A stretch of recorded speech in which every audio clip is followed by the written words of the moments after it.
Guardian Radio, your station for up-to-the-minute news, intelligent, interactive, and engaging conversation. 96.9 FM. The views and opinions of the hosts and guests are their own and do not necessarily reflect the position of the management and staff of Guardian Network.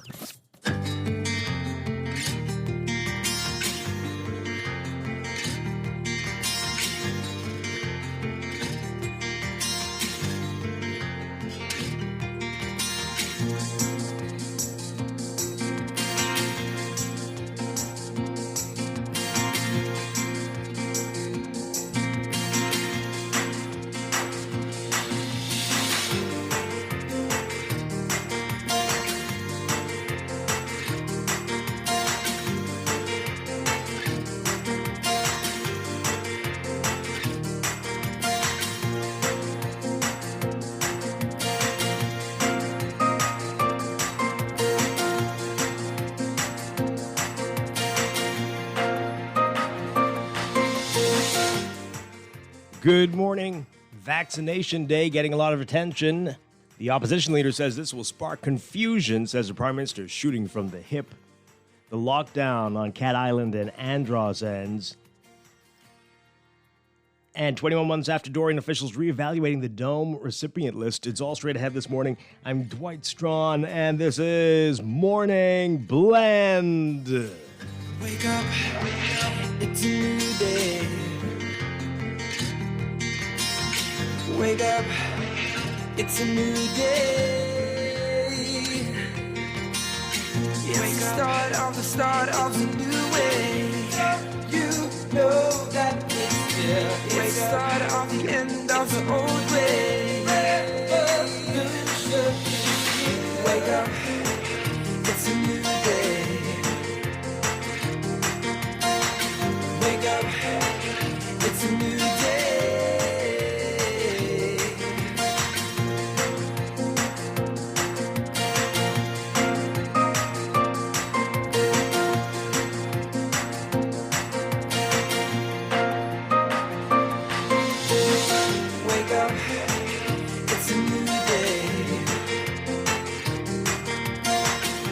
Good morning again, Bahamas. It is Monday, June 14th, 2021. This is Morning Blend on Guardian Radio 96.9. Again, I'm Dwight Strachan. In a moment, Pamela Musgrove will be joining us.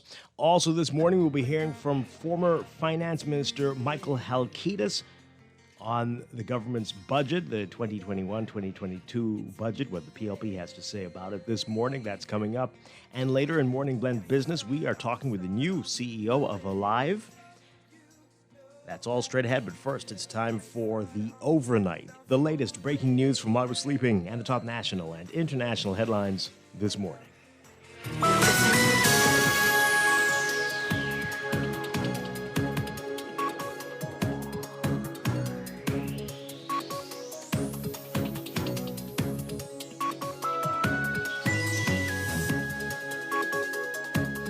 In the overnight, investigations continue into a shootout with police over the weekend and left a man dead. Police shot and killed a man on Saturday during a daytime shootout on Moonshine Drive, captured on cell phone video after the man allegedly assaulted an elderly woman at a farmer's market and shot another man.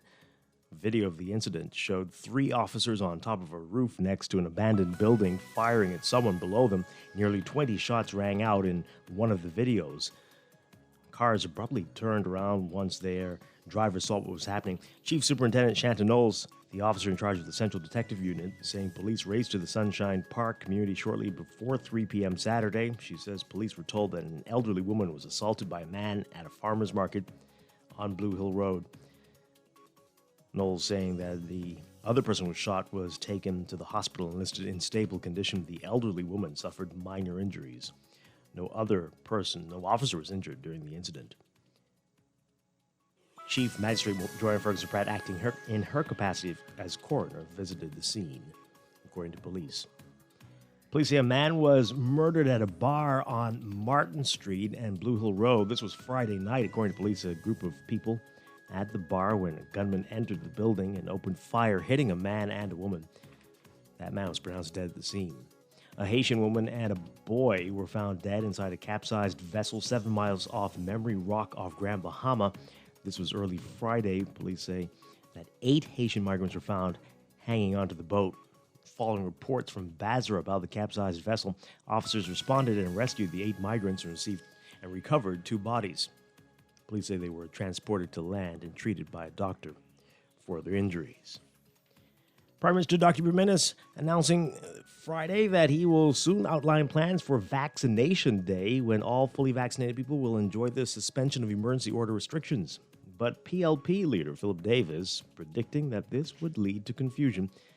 The Prime Minister making the comment following a ribbon-cutting ceremony at Lyford Key Upper School, where he said that on that day, fully vaccinated individuals will have special privileges, including permission to have parties, happy hours, and curfew exemptions. Many social media users and some listeners calling to radio talk shows Friday expressed concern over the Prime Minister's announcement, claiming that perks for vaccinated people are discriminatory. Asked about this yesterday, whether he believes it is right to encourage vaccination in this manner, Davis saying, quote, "I think it is right to encourage people to take the vaccine, but that encouragement must be accompanied by public education on the efficacy of the vaccination and its value to the persons who are going to take it." Now, while the Prime Minister didn't provide the proposed date for the vaccination day, he said an announcement will be made very soon. During a follow-up interview with reporters, the Prime Minister noted that he has already given permission for large social gatherings to happen once all people in attendance are fully vaccinated. The Office of the Prime Minister announcing that the lockdown on North and Central Andros and Cat Island will end today and be replaced by a new curfew. The lockdowns were implemented on May 24th for 2 weeks to slow the spread of COVID-19 on those islands. It was extended on June 14th. In a statement, the Office of the Prime Minister said the curfew will come to an end today at 5 a.m., it has already, on North and Central Andros and Cat Island. And today, a daily curfew of 6 p.m. to 5 a.m. will be in place on North and Central Andros. On Cat Island, a new curfew of 8 p.m. to 5 a.m. will be in place effective today. And with 100 temporary domes still awaiting erection on Abaco and Grand Bahama, 21 months after Hurricane Dorian, Disaster Reconstruction Authority project manager Wendell Grant says the government is reevaluating its recipient list to ensure that only those who need structures receive them. Overseas, for the first time in 12 years, Israelis today waking up to a new government and a new prime minister after Naftali Bennett secured the backing of parliament and ousted longtime leader Benjamin Netanyahu. The two were slated to hold a holdover meeting later today, but without the formal ceremony that traditionally accompanies a change in government. Israel's parliament, the Knesset, narrowly approving the new Bennett-led coalition government Sunday, ending Netanyahu's historic 12-year rule. The divisive former prime minister, the longest to hold office, will now serve as the opposition leader. David Bitton, a Likud lawmaker, telling Kan Public Radio that Netanyahu was not holding the handover ceremony with Bennett because he feels cheated by the formation of the Bennett-Lapid government and doesn't want to give even the slightest legitimacy to the matter. On a coalition agreement, Bennett will hold office of the premier for the first 2 years of the term, and then Foreign Minister Lapid, the architect of the coalition, will become prime minister. And U.S. President Joe Biden makes his entrance at a NATO summit aiming to consult European allies on efforts to counter provocative actions by China and Russia, while highlighting the U.S. commitment to the 30-country alliance that was frequently maligned by predecessor Donald Trump. The summit today comes as Biden tries to rally allies for greater coordination in checking China and Russia, two adversaries whose actions on economic and national security fronts have become the chief foreign policy concerns in the early going of the Biden presidency. Biden will use his time at the summit to underscore the U.S. commitment to Article 5 of the Alliance Charter, which spells out that an attack on one member is an attack on all and is to be met with a collective response.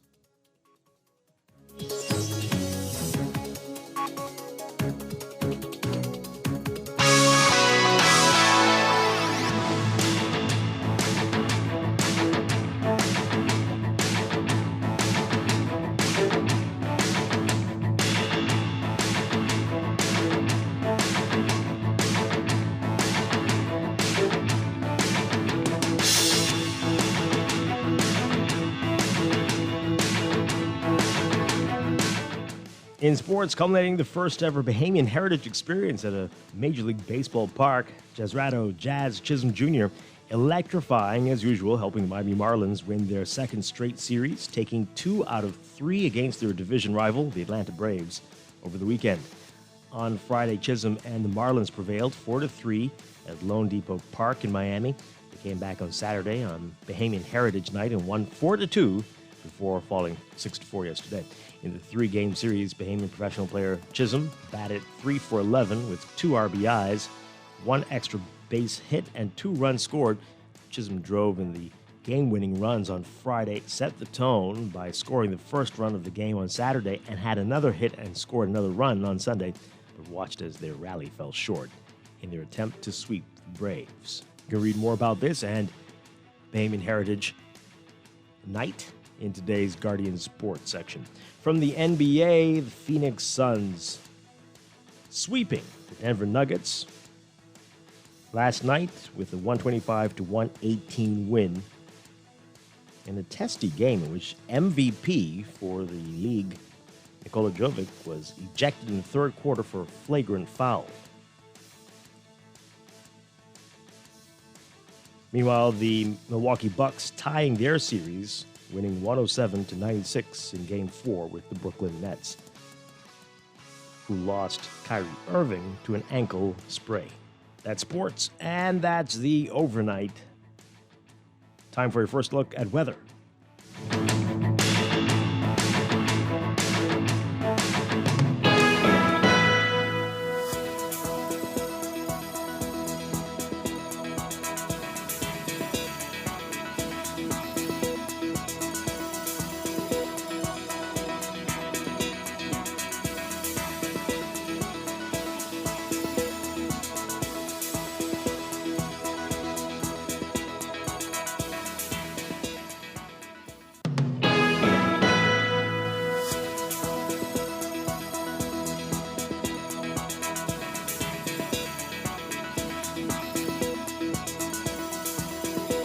In your weather, a stormy night across the northwest Bahamas. Streaming tropical moisture coupled with deep layered troughing extending across Florida will continue to trigger bouts of unsettled weather today over the northwestern islands. Meanwhile, a weakening ridge of high pressure will sustain moderate breezes across the whole country through tonight. Some special warnings: boaters in the northwest Bahamas should remain alert due to the threat of rip currents of waterspout activity. Waterspout activity, along with gusty winds and reduced visibility less than 3 nautical miles, and heavy showers and thunderstorms. Residents in low-lying and flood-prone areas in the northwestern islands should be on alert during heavy and prolonged rainfall events. For today, for the northwest Bahamas, look for mostly cloudy, hot, and humid conditions with scattered showers and isolated thunderstorms. Turning warm tonight, showers may be locally heavy and thunderstorms strong to severe at times. Expect gusty winds and higher seas in or near heavy showers and thunderstorms. Winds south-southwest to west-southwest at 10 to 15 knots today, increasing to 15 to 20 knots in the extreme northwest Bahamas and falling light and variable over the remainder of the northwestern islands by tonight. Seas 2 to 4 feet, but increasing to 4 to 6 feet in the extreme northwestern islands by tonight. For the central and southeastern Bahamas, look for variably cloudy and hot conditions with isolated showers and thunderstorms, mainly over portions of the central islands, turning warm tonight. Wind southeast to south at 10 to 15 knots, but gusty at times in the southeast Bahamas. Seas 2 to 4 feet, but higher in gusts. Temperature-wise, right now in Nassau, it's about 78 degrees under mostly cloudy skies, 77 in Freeport. Look for highs getting up to around 90 Fahrenheit, 32 Celsius. Overnight lows tonight getting down to about 74 Fahrenheit, 23 Celsius. That's your first look at weather this morning. We'll have your extended outlook and a look at the tropics coming up after traffic in just a bit.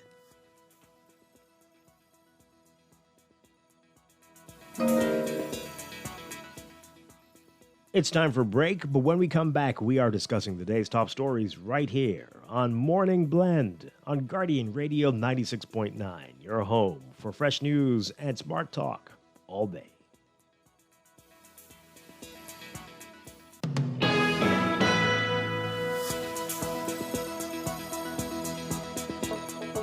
Tired of banks forcing you to use technology to bank the way they want you to?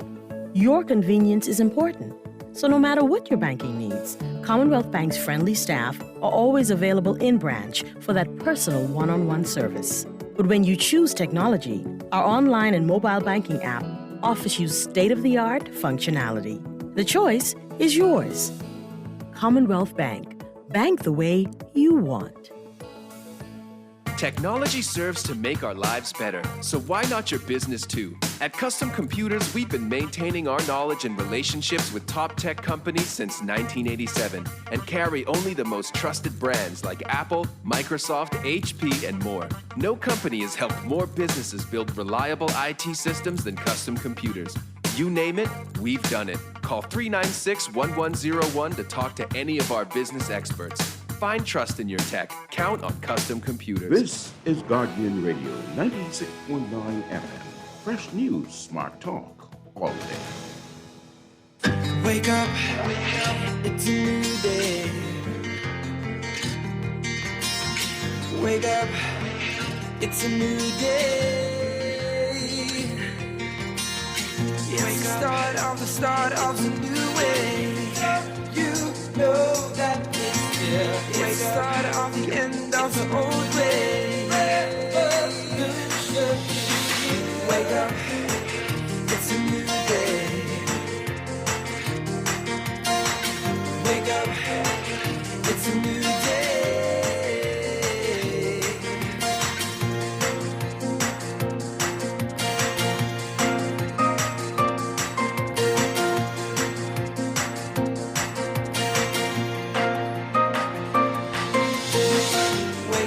Wake up, it's a new day.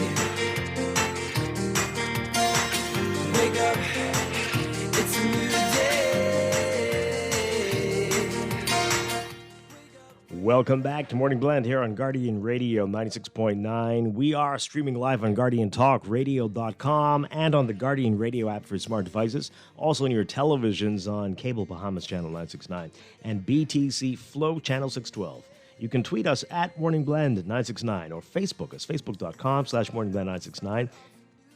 You can also text us on the Guardian Radio text line, 422-GR96, 422-4796. Standard text rates apply.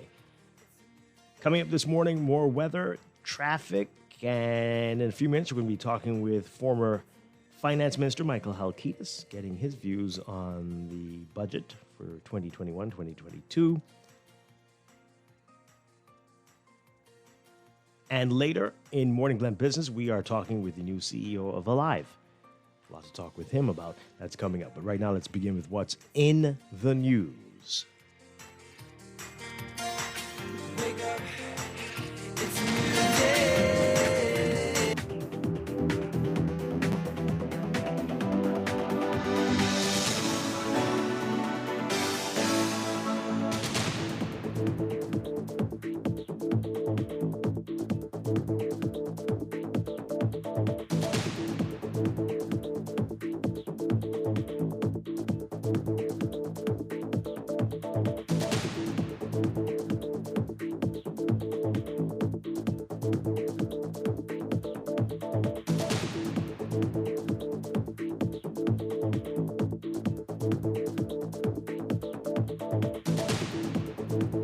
And in the news, a lot of stories to touch on briefly before we get to our main story this morning. The Royal Caribbean Adventure of the Seas, setting sail from Nassau. As part of the home porting initiative that was on Saturday, more than 1,000 people left on that cruise. And a lot of dignitaries out there on Saturday to celebrate this achievement. It's 6 months. Hopefully it'll be longer than that, but everybody's very excited about it. And we also learned that Royal Caribbean now has the Paradise Island Crown Land and seabed leases. That was revealed on Saturday as well. We're going to talk a little bit more about that in Morning Blend Business, so stay tuned for that. That's some pretty interesting stuff there. All right, so there's more on that in today's Guardian Business section, and be interesting to hear about how this cruise went, this first one. when they get back in port. But every Saturday that's going to be happening. And then next month, Crystal Cruises will come on stream as well. And the lockdown for Cat Island Andros ends, but new curfews come into effect, effective today, 6 p.m. That's pretty early, 6 p.m. to 5 a.m. for North and Central Andros, and then 8 p.m. to 5 a.m. for Cat Island. There's also this: 6 patients have tested positive for COVID-19 at Sandlands Rehabilitation Center. As according to a source telling the Nassau Guardian, the patients, 3 men and 3 women, were isolated and receiving treatment. According to the source in today's Nassau Guardian, pick up a copy to read about that. The big headline, though, is what we want to talk about today, as the Prime Minister made this announcement on Friday about Vaccination Day. He spoke about how very soon, he will talk more about this, maybe as early as Thursday, on how there might even be fewer restrictions on people who are fully vaccinated, including curfew exemptions. For more on this, you can hear this definitely in case you missed it. I don't know how you did, because this is what everybody was talking about over the weekend. But for more on this, take a listen to this report from our Jasmine Brown. I look forward to declaring a particular day very soon as Vaccination Day, and we can have vaccination parties, those who are vaccinated, and most of all, we can have vaccinated happy hours in our restaurants and bars. The surprising announcement came as the Prime Minister delivered remarks at Lyford Key International School's ribbon-cutting ceremony for his upper school this morning. As he encouraged Bahamians and residents to get vaccinated, Minnis insisted it is how the Bahamas will get out of the pandemic. When questioned on the sidelines of the event about what exactly Vaccination Day would mean, Minnis said this. So what we're basically saying is we want to open the country so we can have a vaccinated day where you can have happy hour. If we're all vaccinated, carry on, enjoy yourself. The band members are vaccinated, play on, right? Then you can have parties. If you're all vaccinated, carry on, have your party. Dr. Minnis added that adjustments could also be coming to the nightly curfews for those who are vaccinated. And we will even give you benefits that I would not explain. I would not go into that, but we may say, well, listen, 10 o'clock is a bit limited. I know you young people don't like 10 o'clock, so I'll address that. The Prime Minister also explained that there have already been situations where people have benefited from being vaccinated. But the whole concept is this. We had said a long time ago that once an individual, once they're all vaccinated, they can dine inside. A grouping had written and asked whether they could have 90 individuals at a wedding. They were all vaccinated. All 90 were vaccinated. And our response was, carry on, you're all vaccinated. Then they wrote back a week later and asked, could they have a Junkanoo group rush through to provide music for the wedding? I said, if they are all vaccinated, carry on. Reporting for Guardian News Network, I'm Jasmine Brown. All right, our Pamela Musgrove joining us now. Pam, good morning. Good morning. Great to have you with us as always. Good morning. Today is the 14th or the 15th? 14th of June. It's already the half. Midway. Yeah, almost halfway through the year as well. Yes, this year is really going by fast. Yes, and let's talk about what the Prime Minister just said. I do think that might have been quite possibly, and this is going to be something very special because it's hard to imagine, but quite possibly the craziest thing he's ever said, the most ridiculous thing he's ever uttered in his entire political career. That is completely nonsensical, right? And I don't know, first of all, how you will enforce this, especially a different curfew. But maybe he was just talking out, right? Just he's out, people put mics in front of you, you say the first thing that pops into your head without thinking. But that is not enforceable and extremely discriminatory. Right? Well, I think it's easy for them to do that because throughout this entire pandemic, the policies had been discriminatory. So that's an easy statement. And it's going to cost a lot of people, they're going to be upset. Yeah. Because Well, he can't even do it. It is unconstitutional. I mean, the same people who've been agreeing with this are the people who've been saying that the young professionals subdivision is discriminatory, but yet they don't see that this makes no sense at all. no, but see, he can do it because I think this is in keeping with this administration's handling of this pandemic.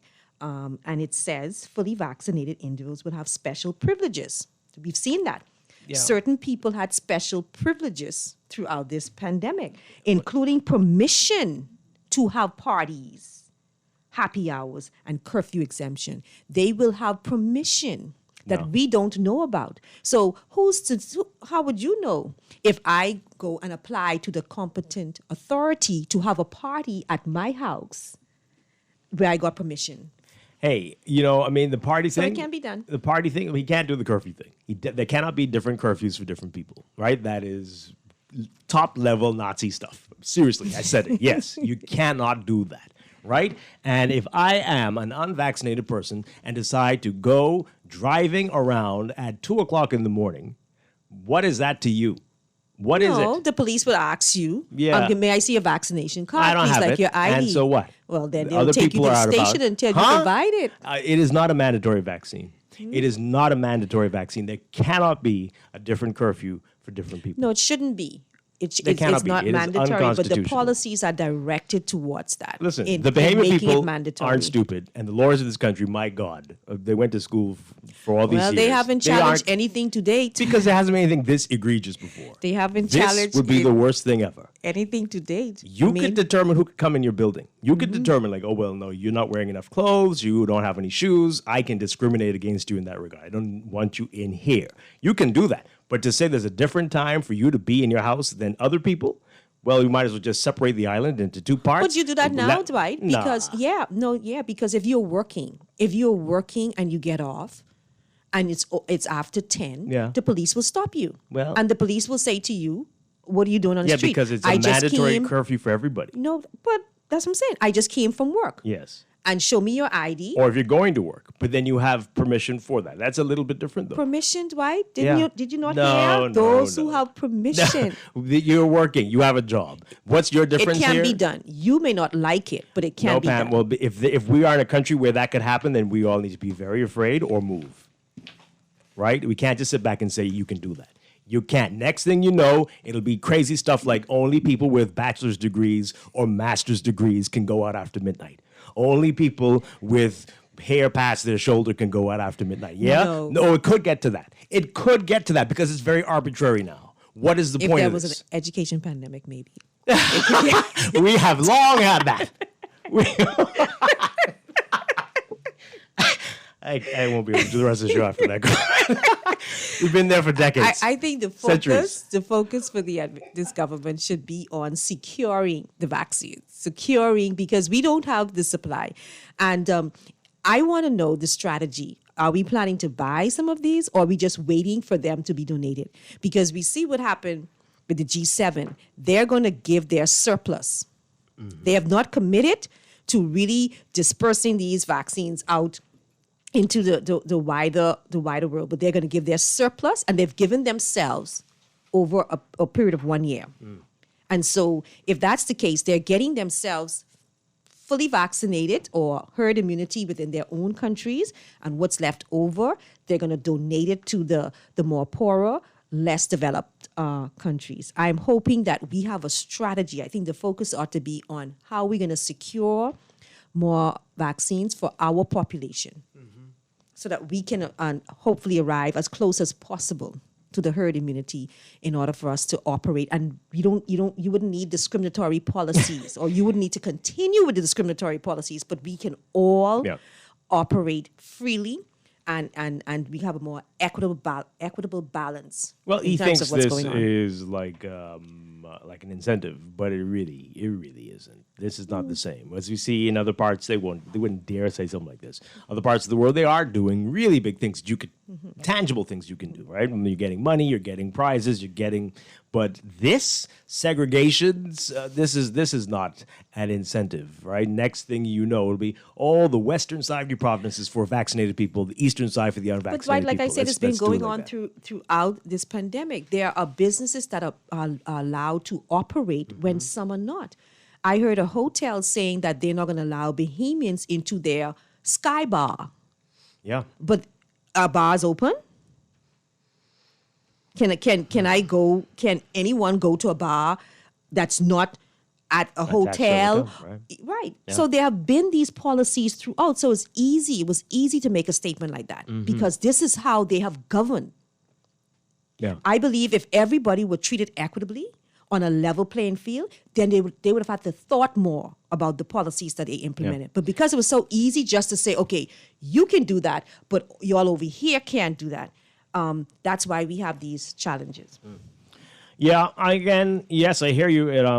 There's something wrong with that. There is definitely. But if Was there an uproar? Was there an uproar? Because it's a private business and it's who you allow in. You can tell people you don't have on a shirt, you can't come inside, right? So they're going to say things like, Really, Dwight? I'm just saying that's the difference there. If I'm allowed out during the daytime, all It's of a no sudden different. I am It's not. not different. What? No, Okay, it's not different. all right. I see in my lots of opinion. people joking online about it. Oh, you just mad? Someone's teasing me because he might say bald people can't go out. Okay, joke about it, folks. Joke about it because one day you'll see, right? You'll see if we continue along this path. You'll see. 323-6232. 325-4316. 325-4259. Tweet us, Facebook us, text us, 422-4796. 422-4796. Okay, let's hear what you have to say. And I hope even the fully vaxxed realize what a dangerous, slippery slope we would be on if we were to continue this. But I guarantee you, because sensible people will get to the Prime Minister and say, sir, you can't do that. You can't say that. We'll get to what Philip Davis is saying about it, right? As by Thursday, the tone will change a little bit. It might still be vaccination day, but different curfews for different people, sure. Good morning, caller. You are on the air. Caller, good morning. Yes, are you there? Good morning. What happened? 323-6232. 325-4316. 325-4259. Tweet us, Facebook us, text us. Let's go to the phone lines. All right. This person here, how the heck, I'm changing it to, the police going to check every car to find out if the people inside are vaccinated. Sounds very Mark of the Beastish to me. Beastish? Will they create a glow red vaccine or something? Does he get these ideas when he's hanging out with his buddies playing dominoes and they've had more than a few beers? Because nothing he says makes an ounce of sense, ever. It's just what you need to fulfill end of times prophecy, arrogant, dumb leaders. That was truly one of the worst ever. But I say calmer heads will prevail by Thursday. I am pretty sure on that one. This one says, this vaccination day thing is so discriminatory and makes no sense. So you tell me if I actually had COVID but have not taken the vaccine, I can't have my freedoms? Well, that's been happening. Yeah, that's what Pam's talking about, right? That's been happening. You can't dine in a restaurant. Bars are still not open. No, you can't dine in certain restaurants. Well, are you telling me that my natural antibodies are not good enough? What is the whole thing about, COVID or the vaccine? Yeah, don't rely on the natural antibodies, though. Trust me on that one. Don't do it. If you don't know what I'm talking about, go take an antibody test. Go and do it. Yeah. This one says, Dwight, how did he prove the 90 persons for the wedding were vaccinated? This is unbelievable, Dwight. It's private. You get private approval. Some theories on that. When you have private approval, anything can happen. I'm sure. Depends on whose wedding it is, too. There you go. And maybe where it is. That's all that's needed. Yeah. All you Approved. need. It's private. Privilege. The privileged view. Okay, let's take this call. Good morning, caller. You're on the air. Good morning, Dwight. How you doing, sir? Doing well. Good morning, Ms. Musgrove. How you Good doing? morning. Good, thanks. Dwight, you said earlier, the Haman people ain't stupid, right? I hope not. Yeah, that's what I said. Mm-hmm. Count the people who's going to defend the nonsense he say today. Just count them and let's see how much people defend that nonsense. Oh, it's a lot of people already online on social media. I'm shocked. The number of people saying, "Yay, where the party is? I'm ready to go." That's why And a lot of them are probably not even vaccinated. That's why we're in the situation we are right now, because people defending the nonsense what's going on. Mm-hmm. Well, I'm nice thing. Yeah. All right, thank you very much. Somebody says here, Pam, you made a mistake. Bahamians can't go into the Sky Bar if they are a guest. So if you're a guest. Well, obviously you're allowed to go if you were not a guest. And so now they are announcing that only if you pay for a room, you can go to the Sky Bar. But my point is, that's a bar that's operational.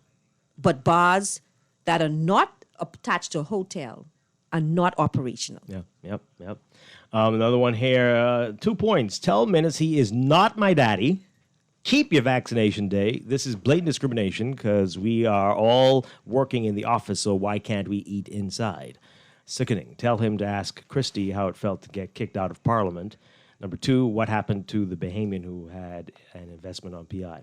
Well, we don't know where that stands at this point. I think the Tribune has, I haven't read the story, but I saw a headline, government grants RCI 7 acres on PI. Yeah, that's in the Guardian as well. Yeah, okay. So that's covered, but where does that leave Toby Smith? I think he still has his property. He's saying his property was pushed in the back. So it's going to be difficult for him. That's what he's saying. Yeah. Yeah. I think it's on all levels. It's just showing me that the people that govern us have no idea of this economy and how to get the engines moving. And so they're continuing to do the same things over and over, expecting a different result. But we are digging ourselves deeper and deeper into this fiscal crisis that we have created over several years. All right. More calls. Keep them coming. 323-6232, 325-4316, 325-4259. Let's go back to text messages. Bars are open. Stop spreading wrong info. Yeah? They're not supposed to be. So you let us know where they are. Let the police know where they are. And, yeah. Okay, this one says here, I fully agree with Dwight. Calm down. To the Prime Minister said months ago that he'll be doing some unconstitutional things, but I find this latest one unbelievable.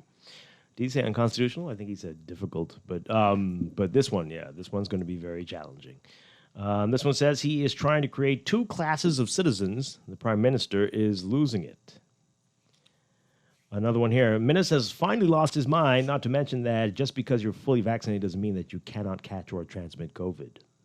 Yeah, because, there was talks, because, the G7 meeting, they were at a resort, Corbis Resort, and they had an aerial view where they were gathered together with no mask and they were, enjoying themselves. And people were criticizing that. The spokesperson for Johnson came out and he said that, it was COVID safe because they were testing all along.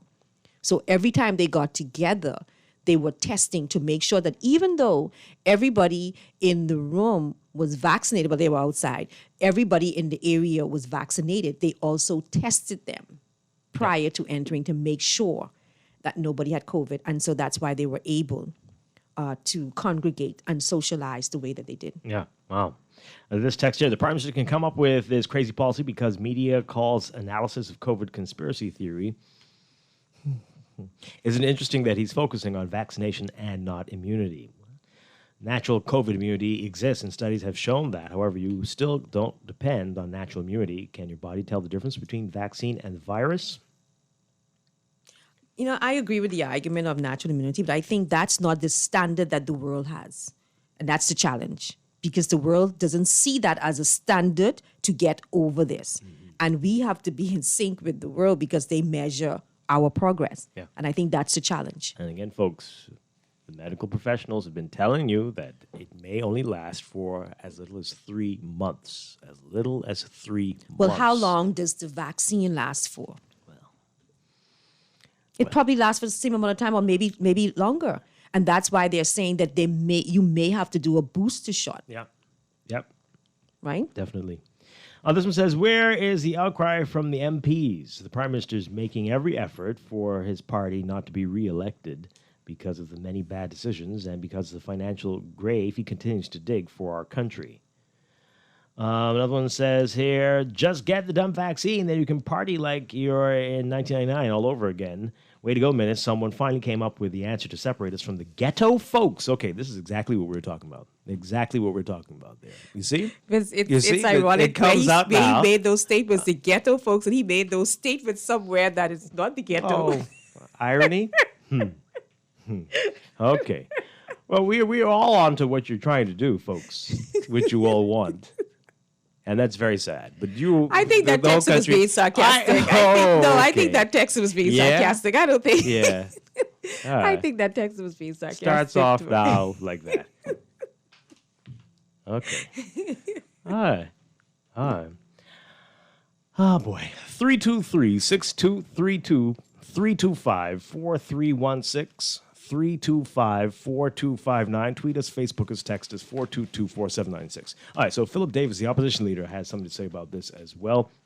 He is saying that this is going to cause confusion and that the Prime Minister was likely just shooting from the hip. Asked yesterday if he believes it's right to encourage vaccination in this manner, Davis said, quote, I think it is right to encourage people to take the vaccine, but the encouragement must be accompanied by public education on the efficacy of the vaccination and its value to the persons who are going to take it. Davis saying, let's see if we can get to what he's saying here. After all that, yep. Okay. Oh my, this is all about minutes, this article here. Okay. Well, is that it? Is that all that he said? It's all minutes. Okay. Seriously? The opposition leader disagrees. That kind of sums it up. Well, that's it. Okay, there.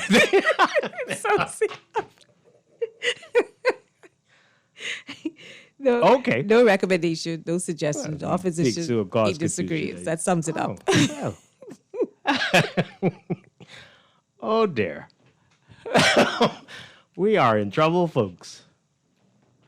I can't wait. Hold on. Minutes. Oh, here we go. Okay. David said it is clear that Minutes has no plan, and again recommended widespread COVID-19 testing to fight back the virus. Quote, this here again speaks to the hypocrisy of the Prime Minister and the fact that he is just continually shooting from the hip, no plan, and it also speaks to the fact that the conditions that he is implementing are not based in science. I've already said and continue to say that the scientists have already identified the best tools to avoid contracting the disease and spreading the disease. And you start off from the fact that you're dealing with what I call an invisible enemy. And the enemy can only become visible if you test. And then once you test and discover those who are diagnosed, then you can isolate them and treat them. And then you do contact tracing for those persons who have been in contact, and you isolate them or you quarantine them. Okay, so it's the same stuff we normally hear. Well, boy. Okay.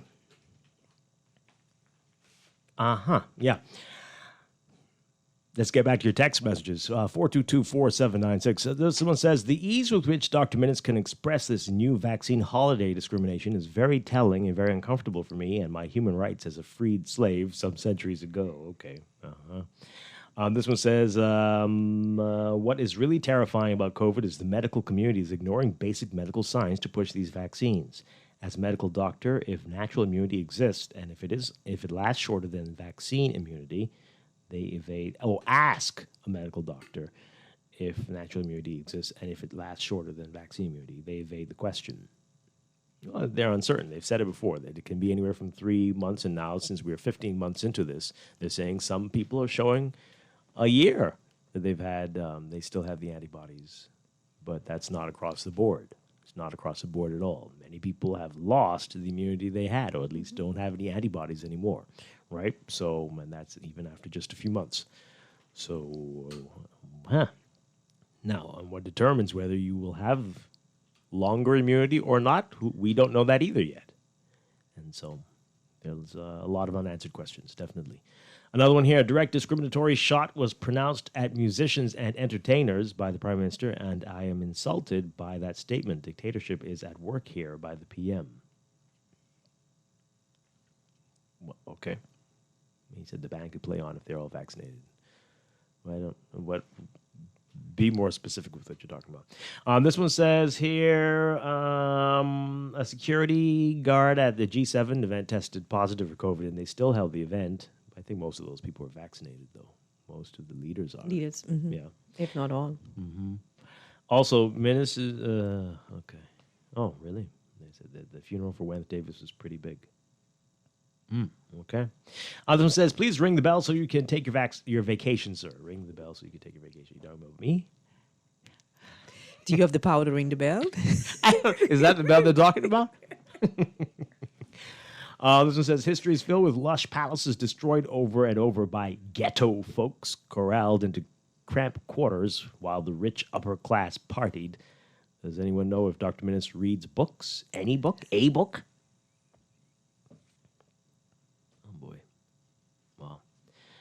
Widespread testing is nonsense and shows Davis is as clueless as Minnis. Well, is it nonsense?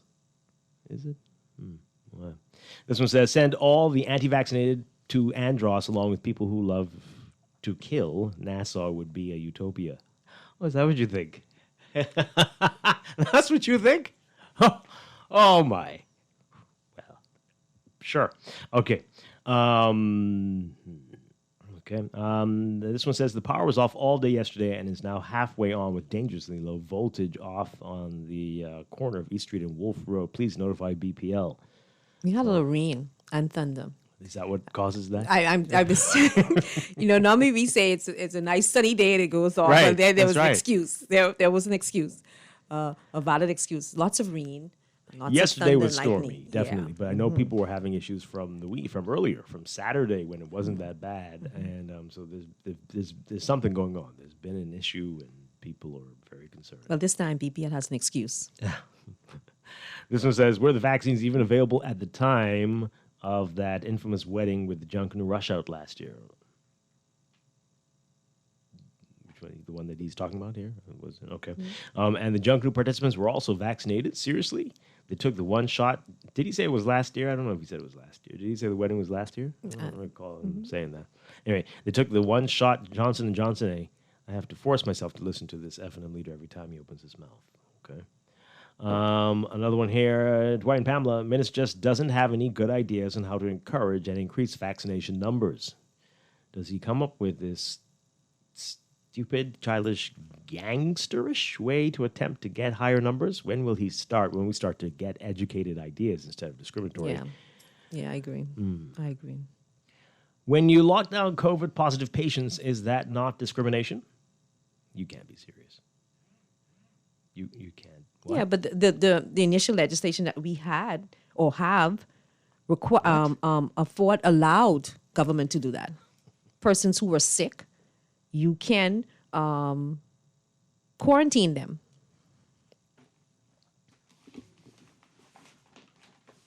That just can't be. I don't understand you, Texter. Are you serious now? What's happening here? What's happening? Have you not been hearing the rest of the people around here who've been saying that the Quarantine Act needs to be enforced so that we can, right? That's all they want to do, which won't solve the problem at all since many people are asymptomatic, right? It's not the same thing. It's not what we're dealing with. What we're dealing with today is not what they were dealing with when the Quarantine Act came into being, right? That was something that was very clear that you were sick. Here, often you have no clue who's sick. No, I think it was the same thing. After the 1918 pandemic, during the pandemic, they thought it was different from the previous one that they had. And when it was over or near over, and they did their analysis, they realized it was the same issues. Generally speaking, the way you contain it, you wash your hands, you cover you wear a face mask, and you practice those social distancing protocols. And they decided that it's the same thing. So I think we're going to find the same thing with this. It's basically the same as what we had. Obviously this particular virus attacks people differently than the Spanish flu did.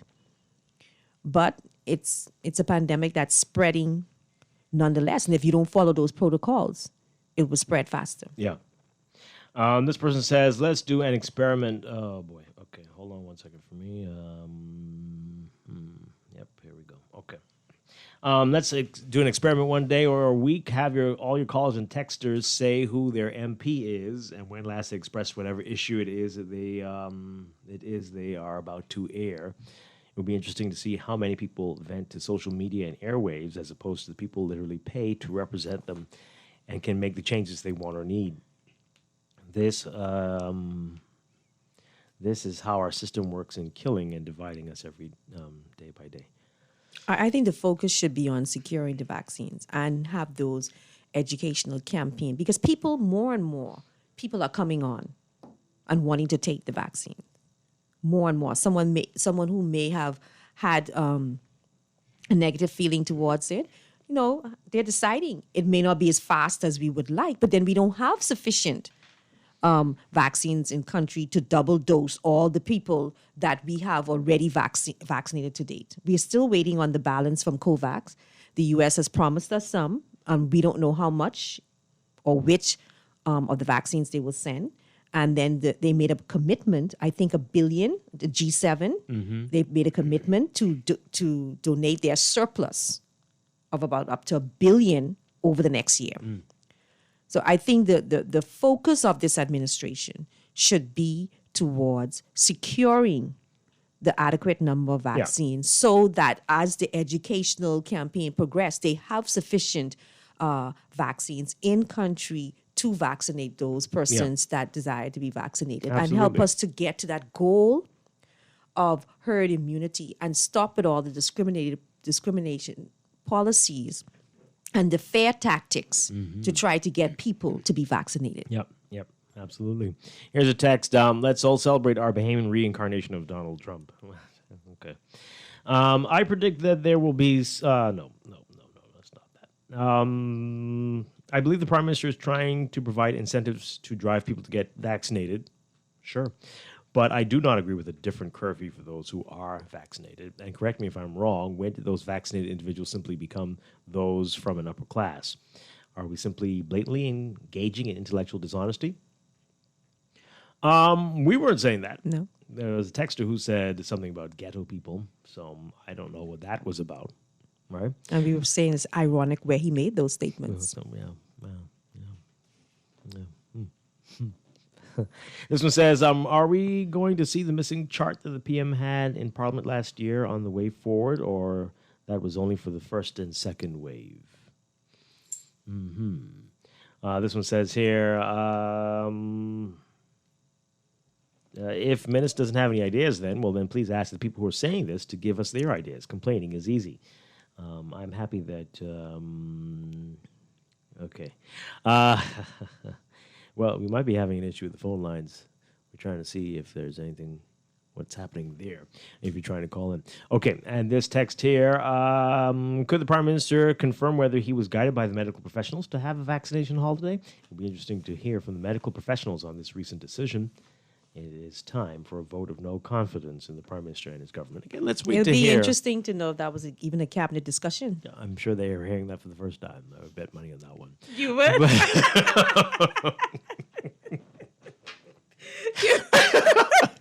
You seem so confident, Dwight. You seem so confident. I would bet money. But Thursday, I'm telling you now, Thursday, we won't hear about that. We'll be like, what? Who said that? Different curfew? Yeah, that was the sun. He was outside. It was very hot Friday. Yeah.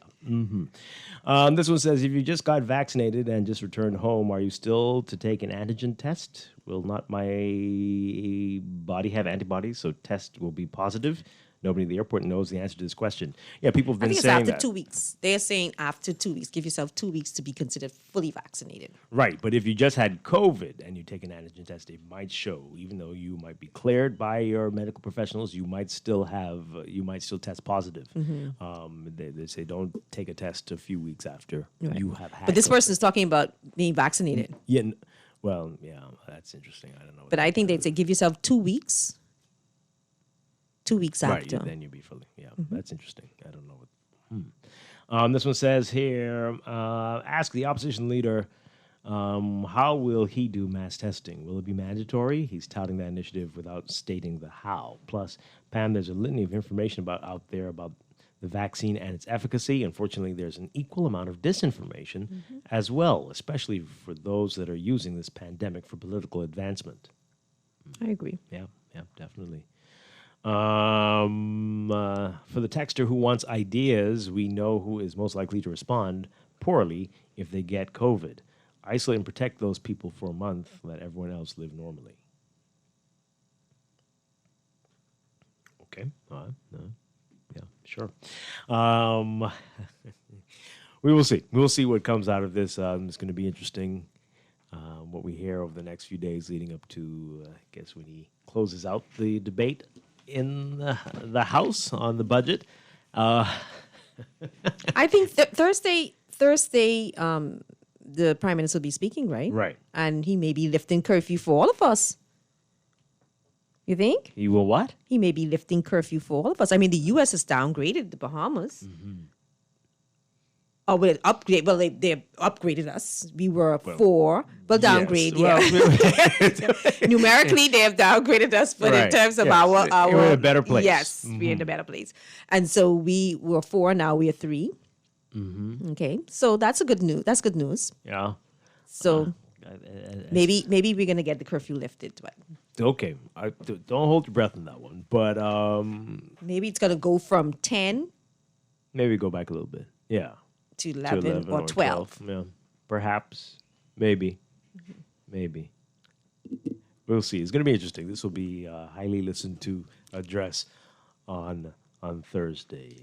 All eyes will be on the Prime Minister for what he has to say.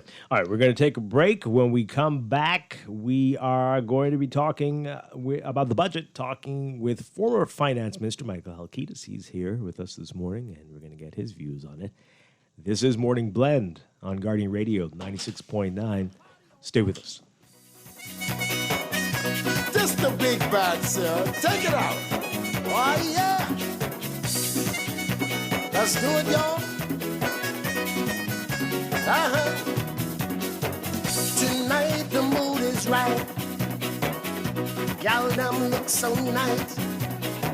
Keep on playing this sweet girl music. Say that people can't refuse it. Outside in the open air, holding my baby oh so near, with one hand in her hand and one arm around her waist. We having a party in the backyard. Oh yeah, party all night long. We gonna break and scrape until the morning comes. We're gonna party till the break of dawn. This is Guardian Radio 96.9 FM. Fresh news, smart talk, all day.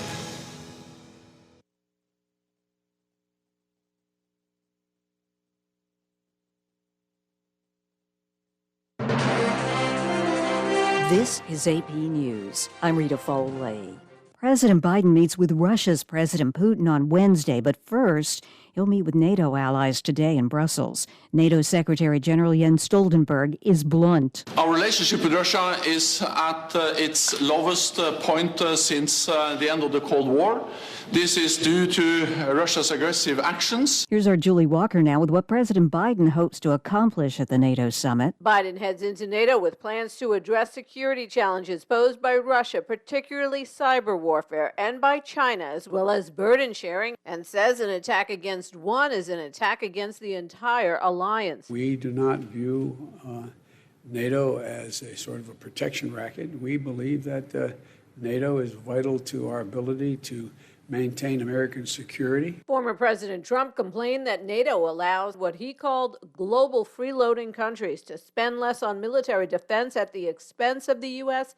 and dismissed the alliance as obsolete. Benjamin Netanyahu is out as Israel's prime minister. Naftali Bennett is the new prime minister. He won the backing of parliament, leading to the end of the Netanyahu era. The new government was sworn in late Sunday and is going to get to work this morning. A Netanyahu aide says he is assuming a role in the opposition to, quote, topple this dangerous government as soon as possible. Vaccine maker Novavax says its COVID shot is about 90% effective and also protects against variants. It'll ask the U.S. for authorization for its vaccine by the end of September. A woman was killed and 2 other people injured after a car hit them during a protest in Upton, Minnesota last night. Minneapolis police say protesters pulled the suspect from his car. He's injured and in custody, but we don't have any further details. This is AP News. 2 Americans are in trouble in Japan. Here's our Charles de Ledesma. 2 Americans are on trial in Japan, accused in former Nissan chairman Carlos Ghosn's escape. Michael Taylor and his son Peter are charged with helping Ghosn flee Japan while he was facing accusations of financial misconduct. They've agreed that they took part in a scheme for him to escape the country. The prosecution's statement accused the Taylors of arranging for Ghosn to hide in a box for musical equipment that was loaded onto a jet that flew him to Lebanon. The Taylors agreed that there were no mistakes in the statement. I'm Charles de Ledesma. A Florida zoo is announcing the birth of a white rhino. The baby doesn't have a name yet, but she appears to be healthy and strong, says the zoo. The white rhino is classified as near threatened, in part because people hunt them for their horns. I'm Rita Foley, AP News.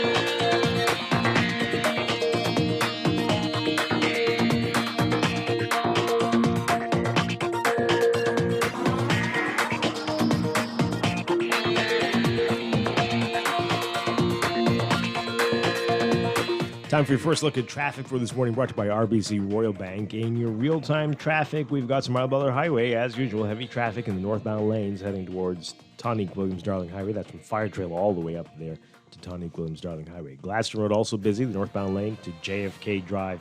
Carmichael seeing heavy traffic building eastbound to Blue Hill Road. St. Vincent Road also eastbound to Blue Hill Road.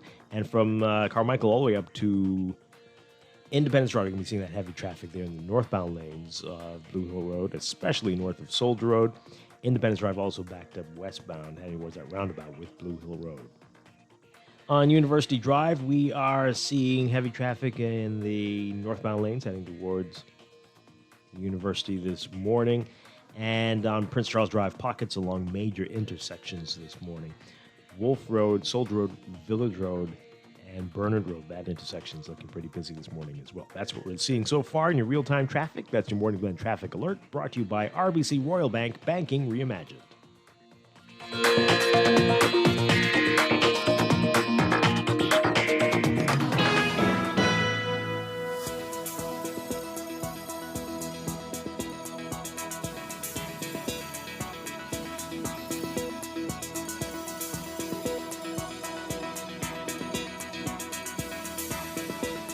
And we've got another check of your weather for today, brought to you by Rev Cable Bahamas. We've got streaming tropical moisture coupled with deep layered troughing extending across Florida. That will continue to trigger bouts of unsettled weather over the northwest Bahamas. Meanwhile, a weakening ridge of high pressure will sustain moderate breezes across the islands through tonight.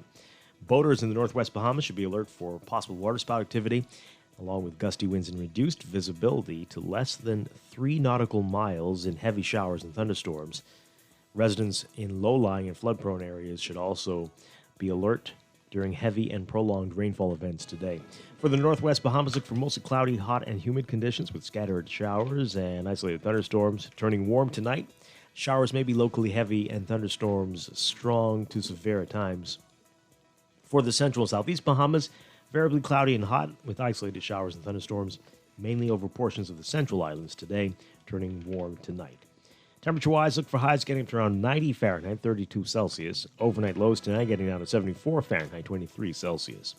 In your extended outlook, tropical moisture and mild troughing will maintain a wet pattern across portions of the islands tomorrow as high pressure progressively begins to re-strengthen over the area by midweek. So for tomorrow, Tuesday, look for variably cloudy and hot conditions, widely scattered showers and isolated thunderstorms, mainly over the northwestern islands. Wednesday, partly sunny and hot with isolated showers and thunderstorms. We'll have your tropical update coming up in our next weather outlook after the 8 o'clock news. That's your morning blend weather check brought to you by Rev, Cable Bahamas, you and us together.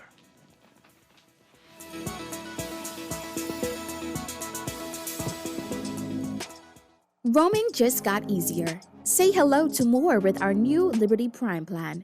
With more minutes, more texts, and more data to do the things you love right here at home and even when you travel. With the all-new Liberty Prime, Liberty Premium, and Liberty Elite, you've got one less worry. Roam again. Alive. Believe in best. Believe in best.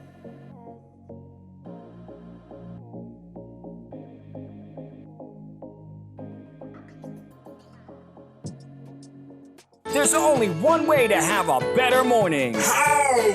Start your mornings the best way with our 2 for $6 breakfast sandwiches at Wendy's. For a limited time, choose any 2 of your favorite breakfast sandwiches, including the fresh Strachan sack muffin, honey buttermilk chicken biscuit, double sausage muffin, or the sausage egg and cheese biscuit. Wash it all down with our cold brew shake or coffee. Better mornings always start at Wendy's. Wendy's, different inside and out. Excludes airport locations. Screws and Fasteners World, Balfour Avenue and Palm Beach Street, has those hard-to-find fasteners for you right now.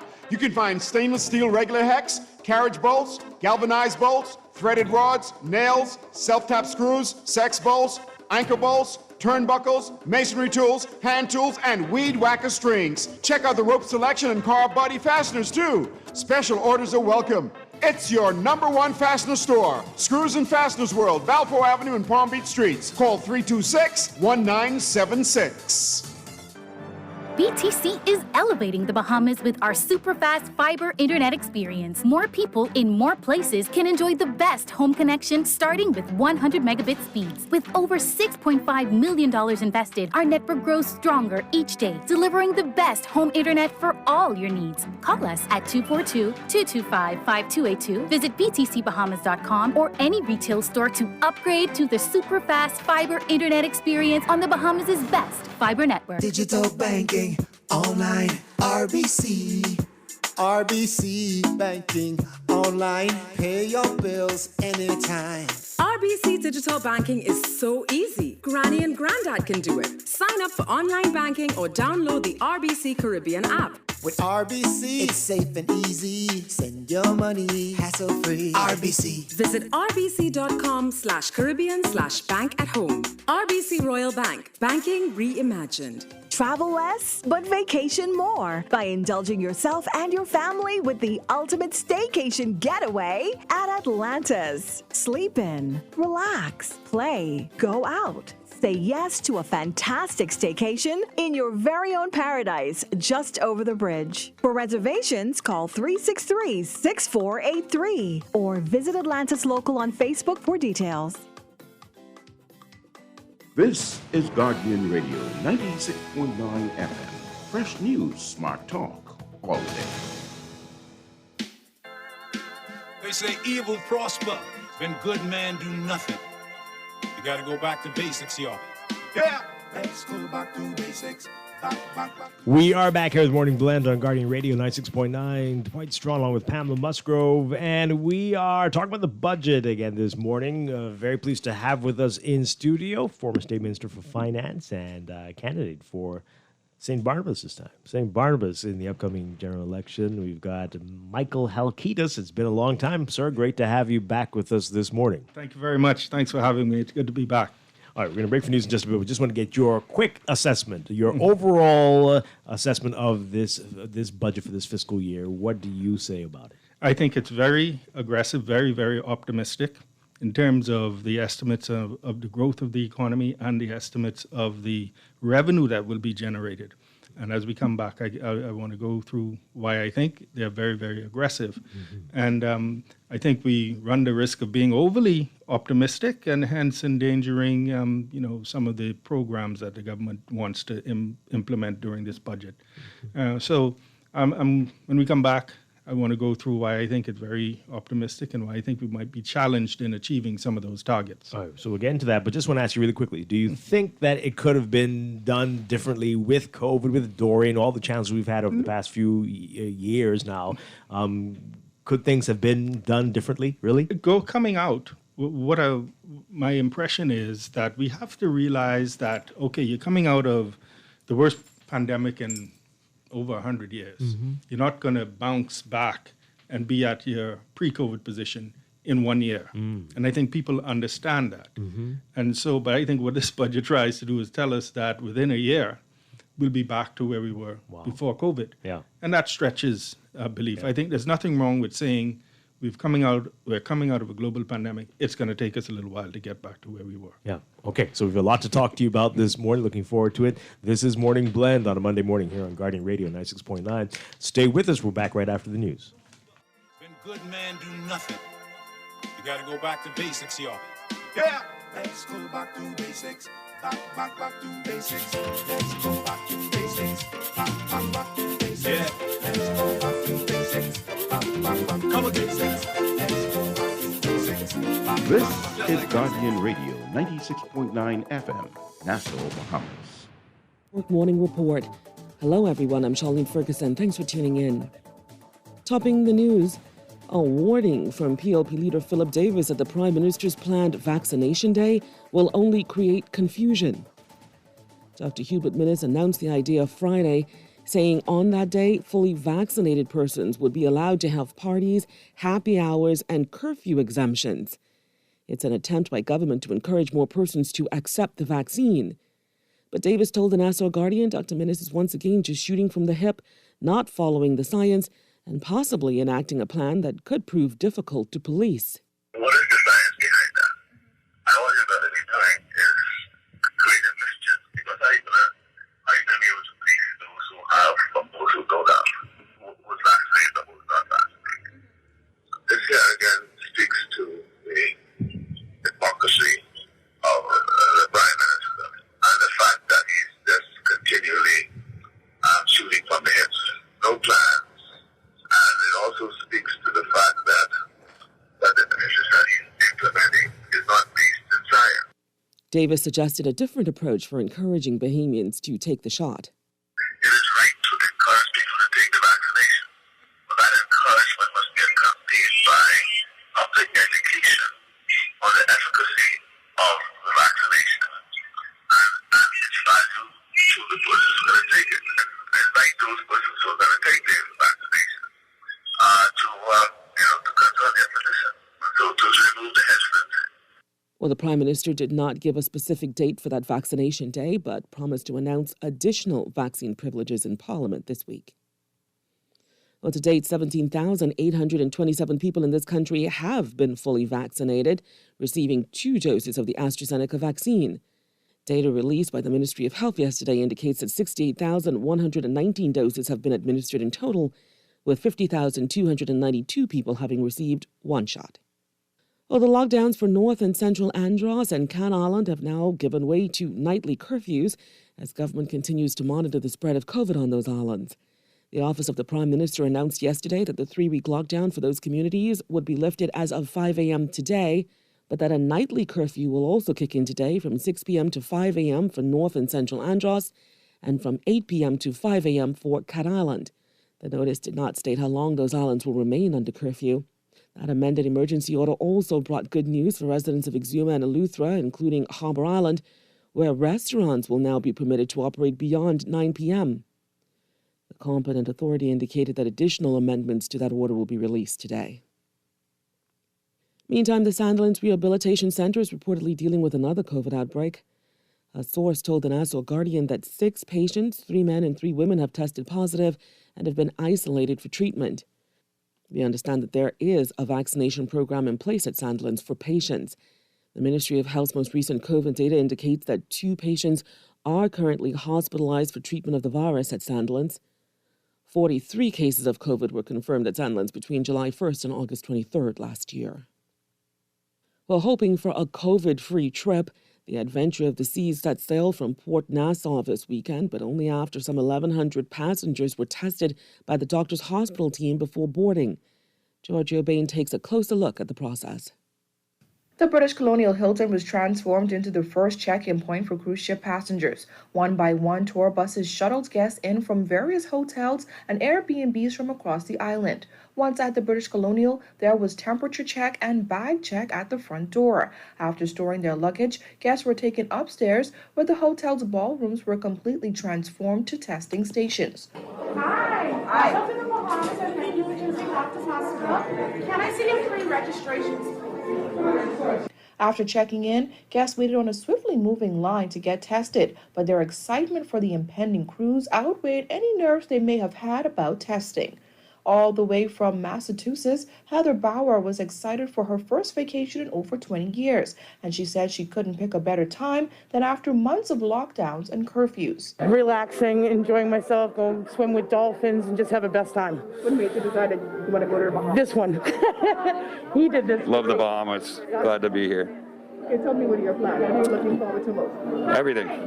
Festivities, leaving, sailing, playing with the dolphins. Everything. Good food. Everything. Is this your first vacation? Mine, yes. Oh, yeah, it's been 23 years. Yes. Yep. Really looking forward. Oh, ecstatic. Like, I'm shaking right now. I'm going to have so much fun. Rosemary Lehman and her husband flew in from Santa Monica, California, and they are no strangers to cruising. How many cruises have you been on before? 100. We've been going through withdrawals.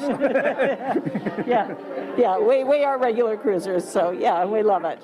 It's a great way to travel. Just relax, enjoy being on the ship. We're just so excited to be back cruising. So really looking forward to it.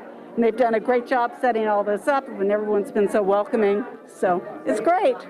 Inside the ballroom, 75 sample gatherers waited in partitioned areas as the guests filed in for their COVID-19 rapid antigen tests. 30 minutes following the test results are sent directly to the guests' cell phones to be scanned at the port. Lab Director Harriet Lundy said a new device is being used to determine more accuracy from the tests. Royal Caribbean Cruise Line has introduced a new product to the point of care screening called the Lumera, and it's a diagnostic tool that has increased accuracy, and it's going to put much more people on the cruise. So with the increased accuracy, we're going to see less false positive and false negatives occurring. The government has approved this material and this instrumentation, and so we hope to make it a product line of Doctors Hospital as well. In the event of a positive test, guests would undergo a PCR test and be shuttled to a quarantine treatment facility provided by Doctors Hospital. Chief Financial Officer Dennis DeVoe said the hospital is excited about this new partnership with RCL to protect not only the cruise guests, but also Bahamians who will come in contact with them. 1,000 people per day is certainly very manageable for our lab. Our capacity, as an example, on a monthly basis is in excess of 70,000 tests. And so we've planned our resources to ensure that every person that tests is out from the time they enter to the time they leave in about 35 minutes. And so we're very happy to deliver that service, certainly for Royal Caribbean, but it's something that we do and are happy to do every single day. After their tests was complete, those guests loaded onto their tour buses and were off to board the Adventure of the Seas that is now scheduled to be having some fun at Perfect Day Coco Key. Reporting for the Guardian News Network, I'm Giorgio Bain. Stay with us, there's more news after the break.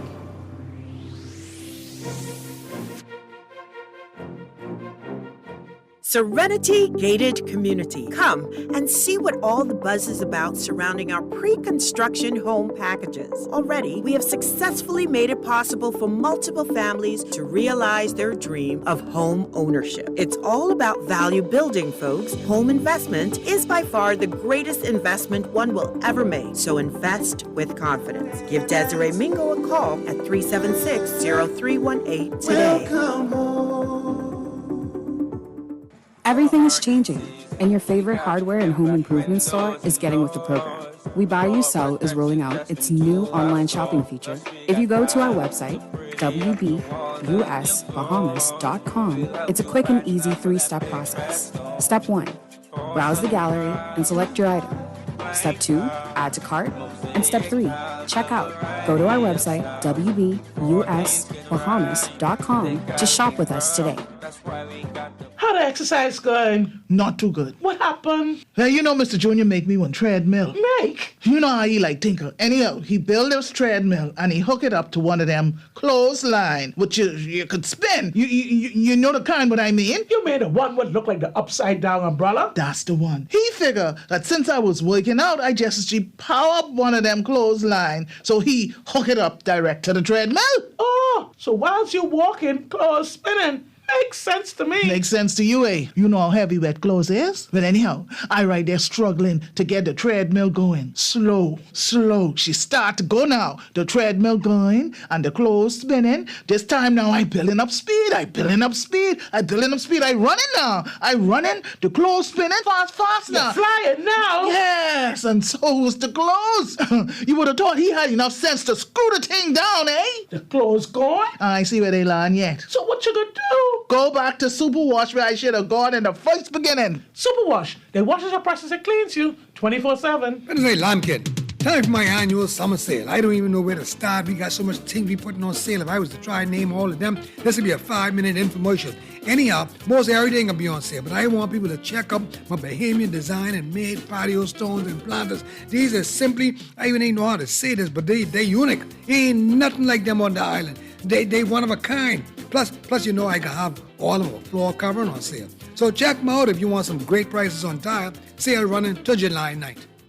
Days come and days go, but each day has specials at super value and quality supermarkets like Crisco vegetable oil, 48-ounce bottle, $3.49. Hunt's ketchup, 32-ounce jar, $2.39. Bashette macaroni and cheese, 7.25-ounce box, 2 for $1.29. Idaho potatoes, 5-pound bag, $3.39. Dana spare ribs, $2.69 per pound. If it's value you want, you really want super value and quality supermarkets.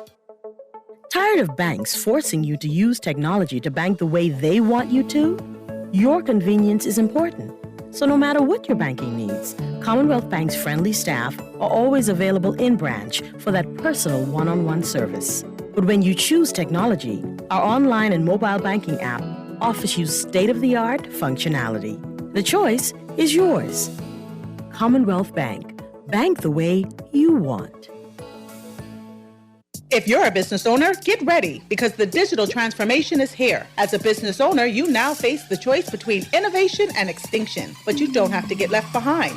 Join the click with Cable Bahamas Business Solutions and transform your office to get the competitive advantage. With innovative solutions like our fixed and mobile services, hosted PBX, Bahamas Cloud, and more, you can redefine your business. For more information on how you can join the click, contact the experts at Business Solutions at cablebahamas.com.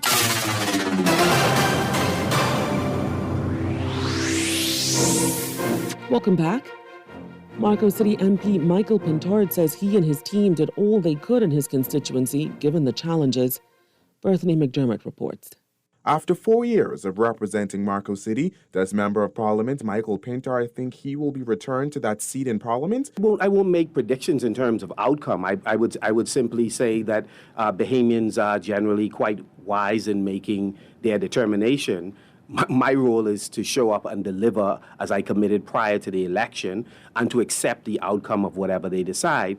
And in any event, it's been an honor to serve in Marco City. In the 2017 general election, Pintard defeated the PLP's candidate by more than 1,700 votes. Pintard, who was also the Minister of Agriculture and Marine Resources, touted the work done in his constituency. Topping that list was the formation of a coalition of support from all political divides. We welcome persons from all political organizations to work with us.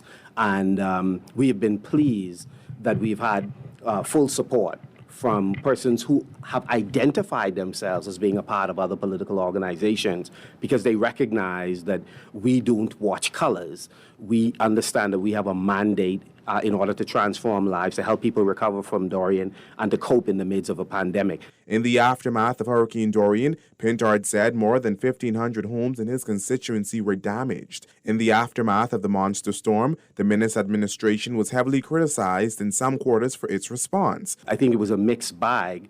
There were persons who were extremely grateful for the assistance that they got, and there were areas where persons registered concern that things could have been done differently or better. We knew from the beginning it would be virtually impossible to repair all of the homes that were damaged or to restore homes that had been completely lost, because you were dealing with thousands of homes. He noted that the funds donated and allocated by government weren't enough. So the government began in a deficit in terms of the amount of money required, the initial 10 million, then the 15 million allocated, and the small amount of donations provided would not have been sufficient. Many persons made pledges, and when you look at the substance of the pledges, you recognize that some of these were thinly veiled loans that were being offered. Reporting for the Guardian News Network, I'm Berthany McLean. That's going to do it for local news. Stay with us. AP News is next.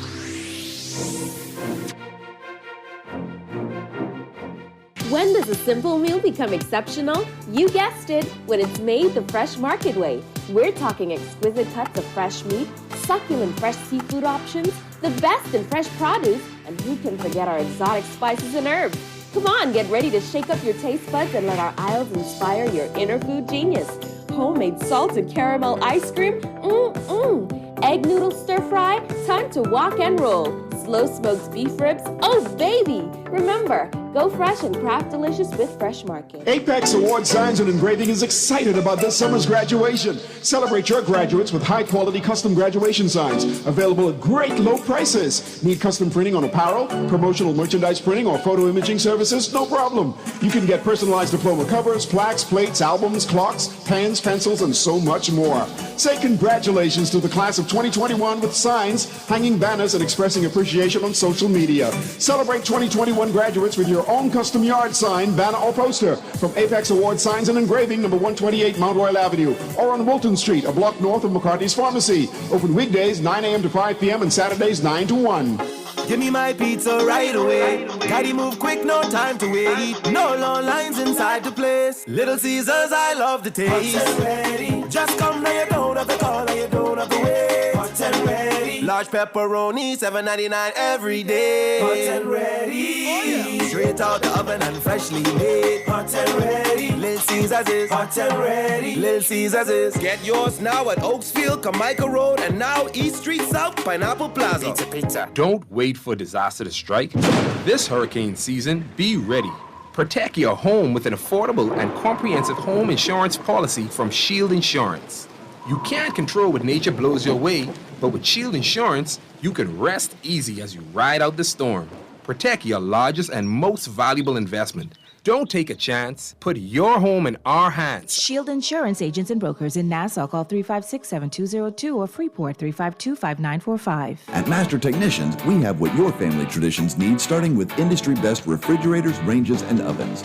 We also carry Whirlpool washer and dryers, dishwashers and freezers, leading KitchenAid countertop appliances, blenders, microwaves, juicers, kettles, and KitchenAid stand mixers. We even do free delivery in New Providence or to the boat of your choice. Whether you're doing the laundry, creating new memories in the kitchen, or spending family time in front of the television, Master Technicians Limited, keeping family traditions alive for more than 50 years. So I was in St. Isles the other day, and Ms. Wallace say, when you've been in this business for as long as I've been in this business, for you to stay in this business, you gotta understand the difference between. I say the difference between what? She say, there's a difference between Sam Sline and Anne Klein. There's a difference between Michael Moores and Michael Kors, Pucci and Gucci, Scooby Valon and Louis Vuitton. You get my drift? I say, yeah. Sound like for every real McCoy is a real imposter too. She say, that's right. And that's the difference between me and you. Now while you heading to the door, you figure out who is who. St. Isles Watch and Clock, number 112 Montrose Avenue. Watch and Clock repairs for over 40 years. When I had got prostate cancer, my family didn't know if I was going to live.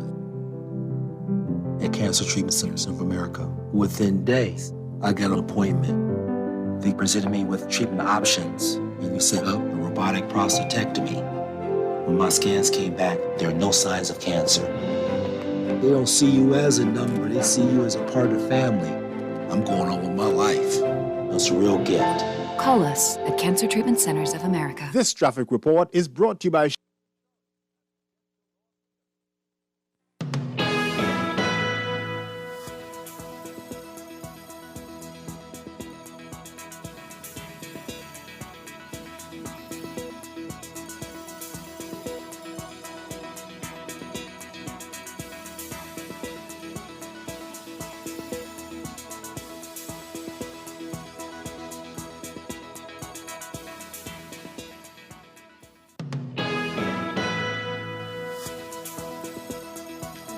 Welcome back to Morning Blend here on Guardian Radio 96.9. We are streaming live on GuardianTalkRadio.com and on the Guardian Radio app for smart devices. We're also on your televisions on cable Bahamas Channel 969 and BTC Flow Channel 612. You can tweet us at Morning Blend 969 or Facebook.com/Morning Blend 969. Text us on the Guardian Radio text line powered by BTC 422-4796. And now at 8:19, it is time for another check of your weather for today, brought to you by Bahamas First Insurance. We've got a severe weather warning and watch in effect until 9:40 a.m. A severe thunderstorm warning now in effect for Eleuthera, the Berry Islands, and North Exuma, while a watch is in effect for Grand Bahama, along with their adjacent water.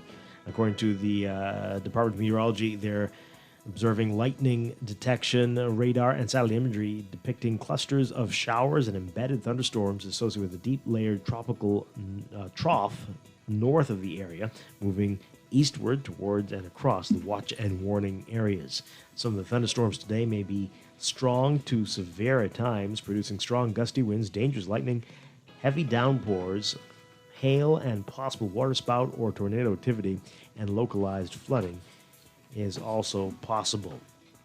This comes after a long night of storms across the northwest Bahamas, and we're expecting that again to continue today. Streaming tropical moisture coupled with deep layered troughing extending across Florida will continue to trigger bouts of unsettled weather across the northwest Bahamas. Meanwhile, a weakening ridge of high pressure will sustain moderate breezes across the islands through tonight. Boaters in the northwest Bahamas should remain alert for waterspouts, as we said, and residents in low-lying areas should be alert during heavy and prolonged rainfall events. For the northwest Bahamas today, look for mostly cloudy, hot, and humid conditions with scattered showers and isolated thunderstorms. Turning warm tonight, showers may be locally heavy and thunderstorms strong to severe at times. For the central southeast Bahamas, variably cloudy and hot with isolated showers and thunderstorms, mainly over portions of the central Bahamas today, turning warm tonight. Temperature-wise, right now we are at 81 degrees, cloudy skies in Nassau, 79 degrees, scattered showers in Freeport. Again, the warning there, the watch there, thunderstorm watch there.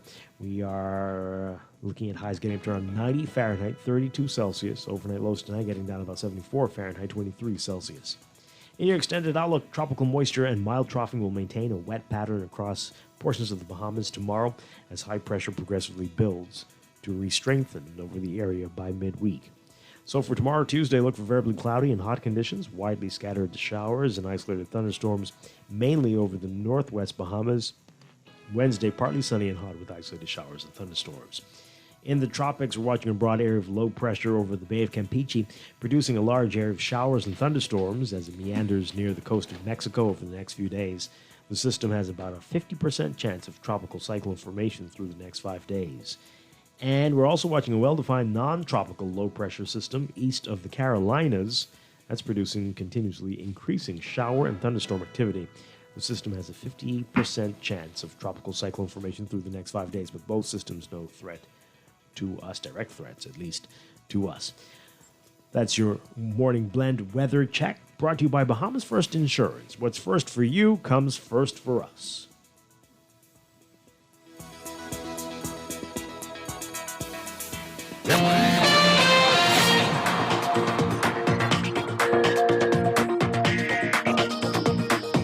And we've got another check of your traffic for this morning, brought to you by RBC Royal Bank. Again, Samara Butler Highway, your hot spot this morning. Traffic well south of Fire Trail, heading northbound to Tonic Williams Darling Highway.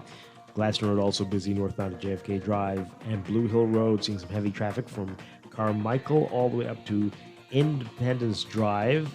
Eastbound on Carmichael to Blue Hill, also busy, and Independence Drive westbound to that roundabout with Blue Hill Road. You're going to be sitting in traffic there. Elsewhere, we've got University Drive seeing some heavy traffic as you head closer to the university, northbound this morning. And Eastern Road, we've got pockets there just near Fox Hill up to Johnson Road, westbound lanes for you. And then Prince Charles Drive at the major intersections. Soldier Road also looking very busy from East Street all the way up to Windsor Place, past that actually. So we've got a number of hot spots for you today. Marathon Road, building traffic, and along Prince Charles Drive at major intersections, we'll be seeing that traffic as well. That's your real-time traffic and your Morningland Traffic Alert brought to you by RBC Royal Bank, Banking Reimagined.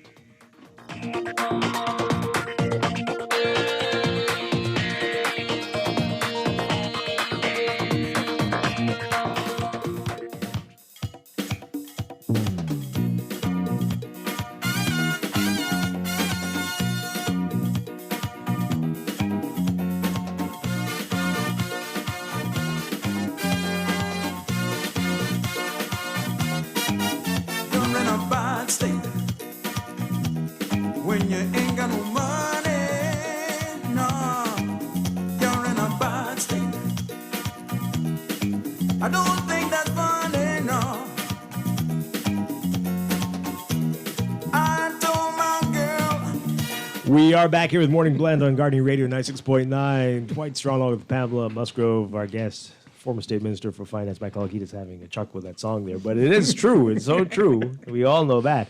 In a bad state without any money. All right, so we asked you about this before the break. Yeah. There really could have been any difference with any administration facing Dorian, with facing COVID, the pandemic. There really isn't many directions for a country like the Bahamas to go. Mm-hmm. So would it have been different under a PLP administration? As I said before the break, I think what we, under administration, our approach would have been to take a multi-year approach. Meaning, as I said, the growth estimates in this budget would have us conclude that by 2022, we're back to where we were before COVID. I think it's a bit unrealistic. Mm-hmm. For example, could the election have influenced that type of? I'll tell you. Yeah. So, for example, I took a look at the budget, and everything begins in my mind. It begins from how you see the economy performing, mm-hmm. and normally what we do is we look at the IMF produces a World Economic Outlook. Normally in April of every year, mm-hmm. where they forecast growth rates for the global economy, and they go right down to the regions and to the countries. Mm-hmm. And we look and see that the IMF is forecasting that the world global growth rate will be 6% for 2021 and 4.4% for 2022. In the U.S., it will be 5.1% for 2021, 3.6% for 2022. And for the Bahamas, they're forecasting 2% 2021 and 8.5% 2022. So obviously they see us emerging from this, the effects of the pandemic more into next year. Mm-hmm. Interestingly, they project the Chinese economy to grow 8.4% this year. Wow. And 5.6% next year. Mm-hmm. And, China has always been the sort of economic juggernaut when it comes to growth. But in our budget, our government is estimating that our economy will grow 14% this year and 8% next year. Mind you, we will be coming off a low base, and I guess that might be the explanation is, okay, the economy shrunk so much that we will be growing pretty so basically, steeply. You're saying this administration is thinking of a V-shaped type recovery. So that yes. we took because GDP nominal GDP went from 13 point something billion to mm-hmm. 9.9 billion. And so they think that 1 year and it's going to shoot back up up to 12.3 this year and 13 next year. Okay, so in order for that to happen, there has to be economic growth. Exactly. Right? Yes. And so what, if anything, did you see in this budget mm-hmm. that show that we will grow to 13 some bit. It's hard to 12 and find. some billion. It's hard to find because I think what the government is relying on is a rapid recovery in the tourism industry, and that's it. So that's why I say it's hard to imagine, because you would expect, looking around, you see, okay, the hotels are gradually reopening.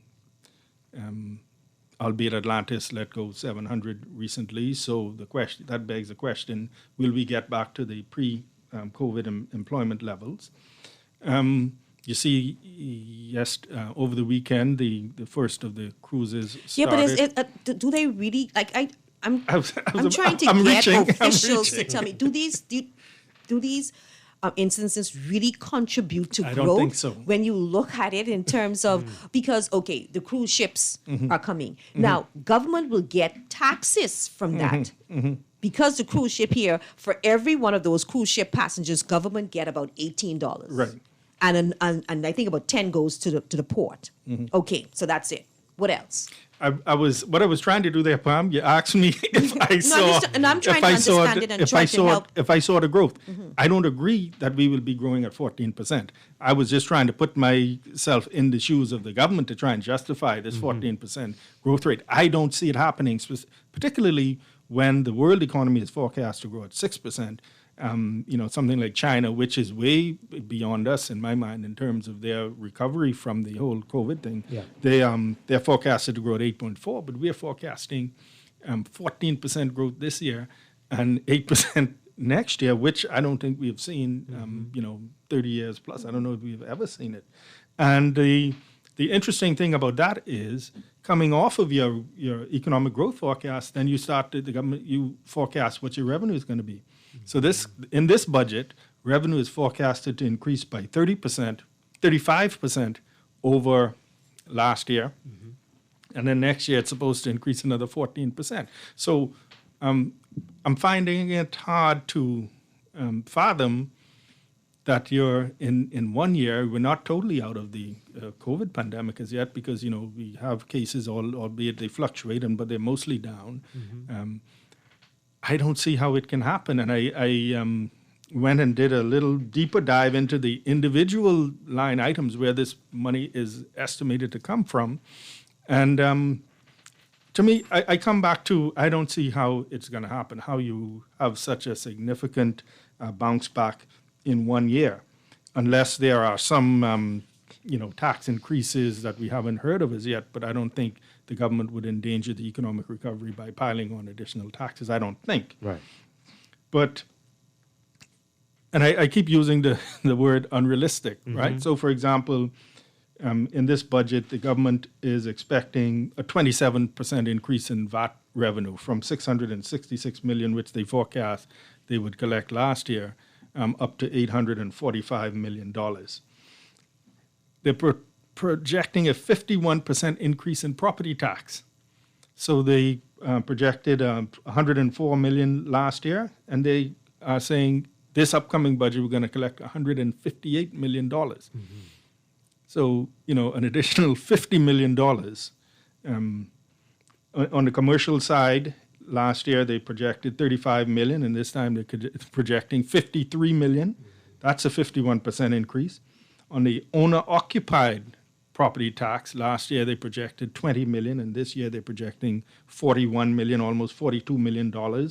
And for residential property, last year $15 million, and this year $27 million, an increase of 76%. And so, what's going on? I think the lockdown really affected the fiscal position. Right? No doubt. You look at revenues, right? So on July 1st of 2018, the government implemented VAT. No, January. You mean the increase? The increase. Sorry, the increase in VAT, right? Now, prior to that, in 2017, 2018 fiscal year, we were at a little over $2 billion in revenues. When they increased VAT, revenues went to $2.4 billion. But the fiscal year when we had Hurricane Dorian and the first 3 months of 2020, 2019, 2020, revenues was a little over, actually a little bit more than what we get the year prior to that. So because we didn't have any lockdowns, then even with Hurricane Dorian in September, we were still at pre-increase in VAT levels. It was when the lockdown started to happen, that was when economic activity really stalled. And so we lost a lot of that money. The question will be, was it so damaging that a lot of those businesses don't come back and we don't realize the gains that we had prior to without some major tax increase to the general public? Yeah, I agree with you 100%. The as I said, with Atlantis, for example, the most public example, they let go 700. Right. So what will be their eventual staffing level? And as Pam said, it's correct. We've been almost a year and a half now with the lockdowns, combination lockdowns and curfews. It has had an impact on businesses, and so some have closed, some won't come back, some will come back, but not at the level that they were. So my whole point is, I'm just saying that it's a very, very aggressive budget in terms of economic growth and revenues, and if you base all your spending on that, then you have this danger of, if you don't realize these revenue levels, then a lot of the promises that you make in the budget, you won't have the cash flow to do it. And I think Mr. Turnquist, the former Deputy Prime Minister and Minister of Finance, he said in his communication, in his contribution to the budget, when he said he thinks that they are, I think he might have said a tad aggressive. I think he said a tad aggressive. And I think that is, if you get that from the former minister, he tells you it's a tad aggressive, that means it's very aggressive. Wow. So what do you think it is? Just optimism, or are they embellishing? What exactly could it be? I think it's optimism, and I think it's an effort to bring the deficit in under $1 billion. The deficit for this year is projected to be $951 million. I think it was a combination of optimism and, look, we can't have back-to-back years of $1 billion plus. The only danger with that is, it has to be credible as well. And, so when analysts look at it, and bankers and observers and all those people look at it, they will go through it with a fine-tooth comb, and they would have to be assured that, look, there's credibility to these numbers, and I think we are on the edge there a bit. All right, so we're still in the middle of the debate. The Minister of Finance is supposed to wrap things up this week. Do you think there could be some incentives announced? Could that drive these numbers up higher? Is that a possibility at all? The danger with that is, normally at this stage, normally what happens is everything is done at the very beginning. Yeah. The budget communication is read, and then you lay the legislation which, gives the incentives or, measures, if there are going to be increases.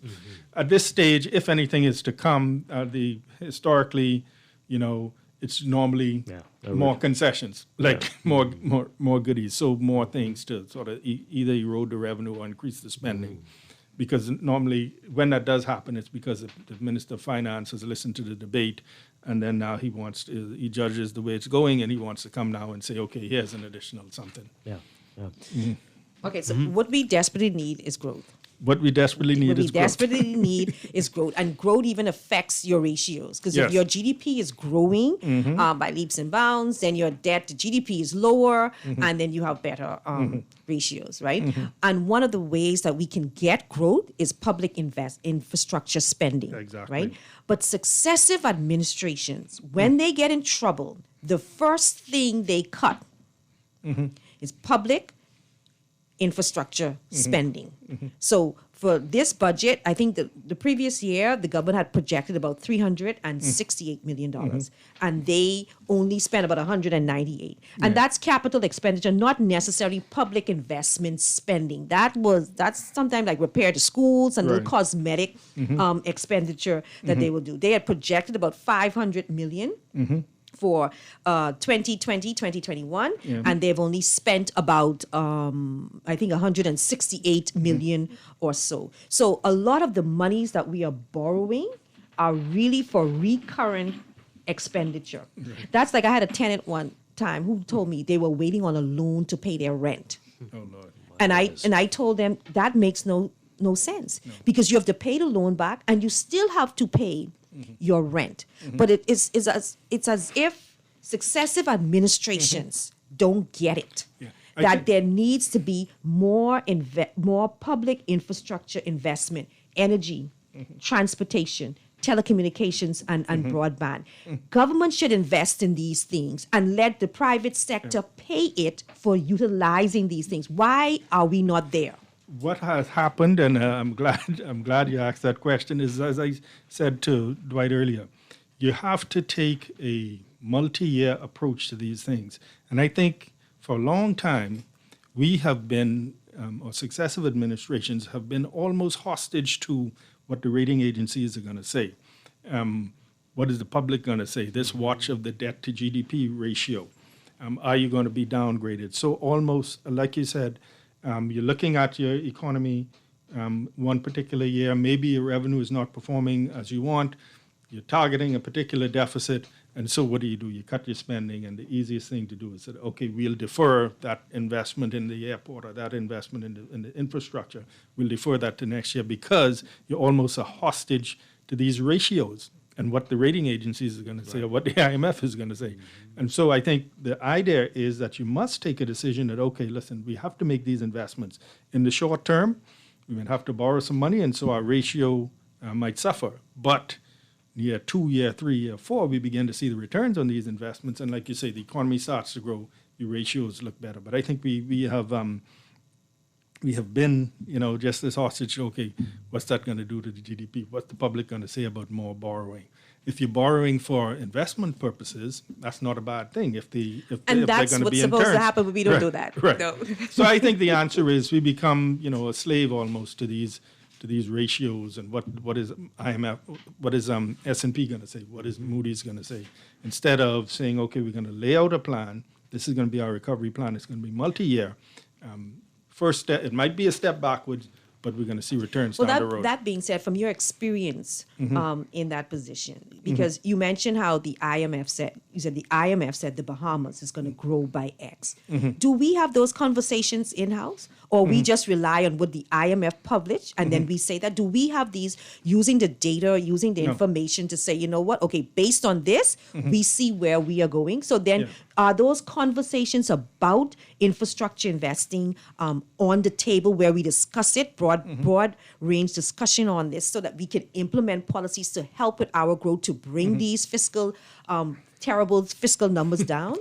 The first part first, in deriving their numbers, the IMF uses numbers that they get from the central bank and our central government Department of Statistics. So they use our numbers to derive theirs. But we don't do that in-house. And their formula. No, they derive theirs, and then we also, take our numbers and take into consideration what they say and derive ours. But they have their people who, take the numbers from central bank, et cetera, and do that. The second part of your question is very important. My experience has been that we don't make that link between actual,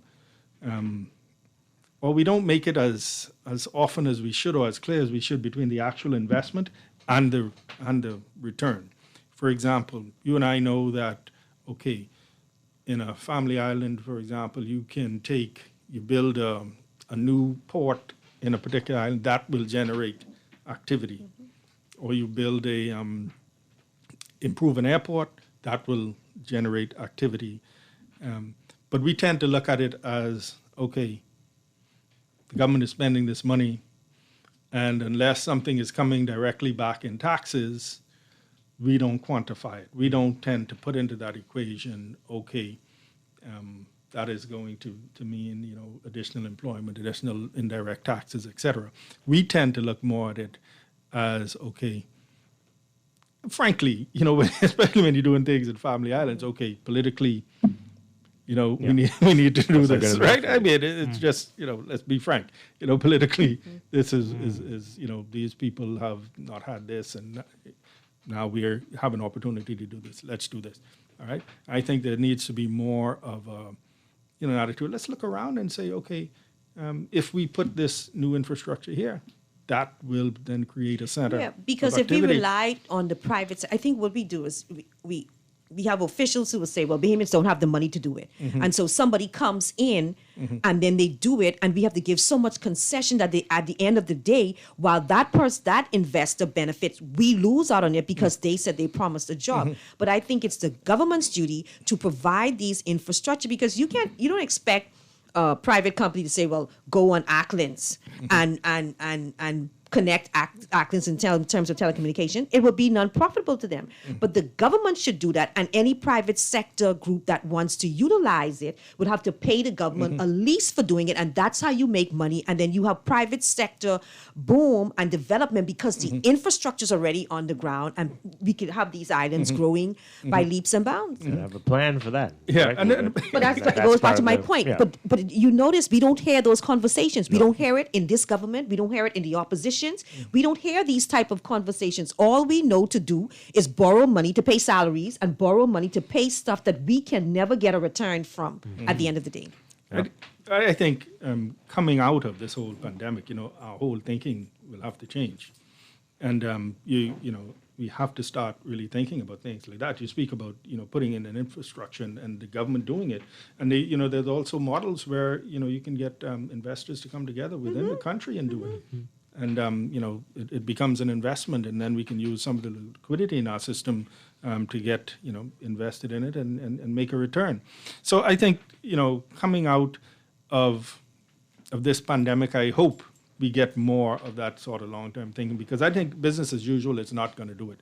Not waiting, because what will happen inevitably, if it hasn't already happened, and I'm sure it's happened, all of the hotels in the country have gone back to the government seeking additional concessions because of COVID. Yeah. All right. Oh, we've got a call on the line. Let's take this call. And we've got a lot of questions I want to ask you as well. But let's take this call for now. And caller, good morning. Are you still there? Yes, I'm still here. How are you, morning, Glenn? Doing well. Good morning. Wonderful. Mr. Alkikas. Morning, sir. The next MP President Barnabas. Yes. Yes. You got to make it, man. You sure? Like you don't sound like you sure. 100%. Okay, I am 1,100%. All right. Because I'm working on that. All right. But the reason why I really call in is this government is borrowing relentlessly. It has already done so and has an intention to do it again. I want to know, where is the new government going to find the monies from to operate? Because it's intentional that this government is going to every entity to borrow. You think there's going to be any avenue or credibility left when they've gone out of office? How would the new government handle the achieving finances and doing stuff? I'll hang up and listen, sir. All right. Thank you very much. Appreciate it. Yeah. No, there will be definitely the economy generates money, and any new government will have to, in the initial stages, borrow money. I still think there is credibility of the Bahamas in the markets. The costs have gone up, but with anything, it's demonstrating that you have a plan. And I keep saying that you must realize that we're not going to bounce back. I don't see the V shape. I think it's going to be a more gradual coming out, which is fine if you come out strong. Hopefully not too long. But if you come out of the whole pandemic stronger, by doing things like investing in your transport infrastructure, educational infrastructure, promoting a business and promoting new ventures into different areas of the economy. Well, the public's all very concerned that the next administration is going to be just talking about the big T word, taxes, more taxes for everybody. No. That is not. I think you have to grow your way out of this. You cannot tax your way out, particularly given the nature of our taxation system, which is mostly consumer based. Yeah. You can't tax your way out of it. You have to grow, and you might have to take a step back. But I think with a proper investment in infrastructure, even housing, investment that's in another one I was housing, supposed to construction. housing. Yeah. there are enough people out there that will be good, mortgagors, and so we just don't want the government to be directly involved in it. No, we want the government to be legislator and work with the private sector to put a good housing project out there for persons, but not to be involved in it. Well, we have to sometimes lend a helping hand, particularly at the lower level. But those things create employment. Yeah. And initially, you must not be afraid that, okay, I have to borrow some money to get this done if you're borrowing money and it's an investment. Because let's say, for example, housing leads to construction jobs. It leads to, revenue for the utilities. You have to furnish your place if you want to. And lots of spillover. Lots of spillover. And so you have to promote that growth, and you cannot be afraid that, okay, what's the rating agency going to say if in the first 2 years my ratios go up, because you have a plan to grow the economy. All right, we need to take a break. We have a lot more to talk to you about, and more on taxes as well, and what you just said. We're going to get to that after the break. This is Morning Blend on Guardian Radio 96.9. We're talking with Michael Halkita. Stay with us.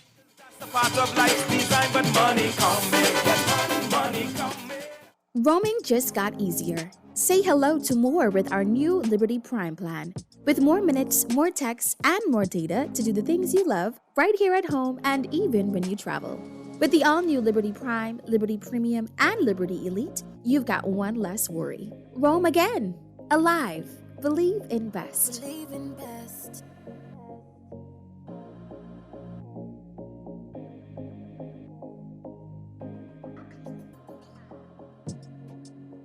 Meet Jackie. Jackie's a hard worker with a steady income, but she has a personal loan and multiple credit cards to pay off.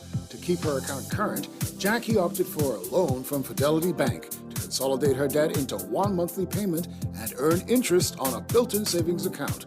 Be like Jackie. Call 356-7764 to book a complimentary financial coaching session. Fidelity also offers virtual assistance. Fidelity, we're good for you. Stay a step ahead of technology with certainty and support from Custom Computers. Our know-how team is here to help you zero in on your next big tech purchase, finding solutions that take your productivity to the next level using only the best and most reliable brands. With 4 stores all across Nassau on East Bay, West Bay, Old Fort Bay, and Palmdale, there's no stopping you from stepping up your tech. Reach out to us at 396-1100. Find trust in your tech. Count on Custom Computers. You invest in your children, your home, and your community. But are you investing in your financial future? At CFAO, we specialize in investment management, retirement planning, mutual funds, and private wealth management. Our team of experts never stops helping you plan for tomorrow. Because tomorrow begins today. Call us at 502-7010 to see what our financial advisors can do for you. CFAO, growing wealth for future generations.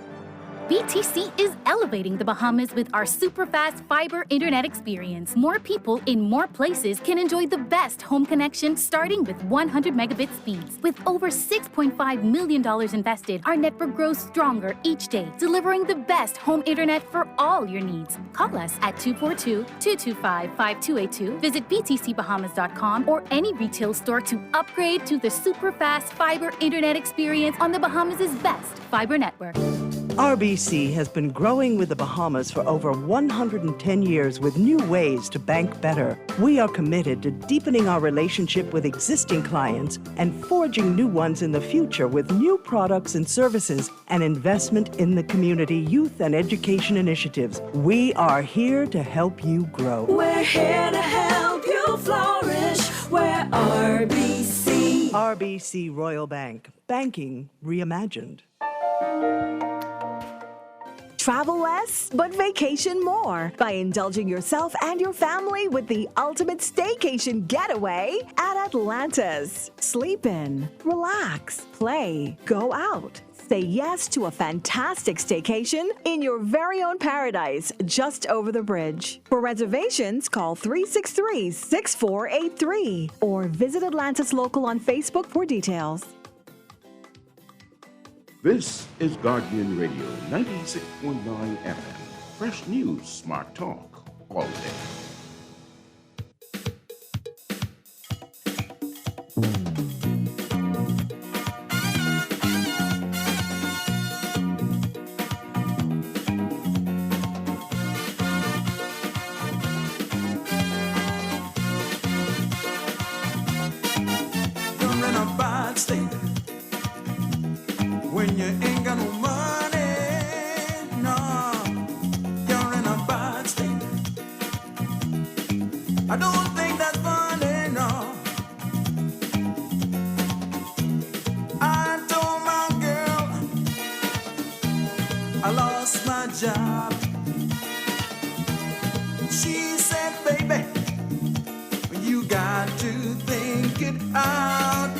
you're in a bad state. You ain't got no money, no. You're in a bad state. I don't think that's funny, no.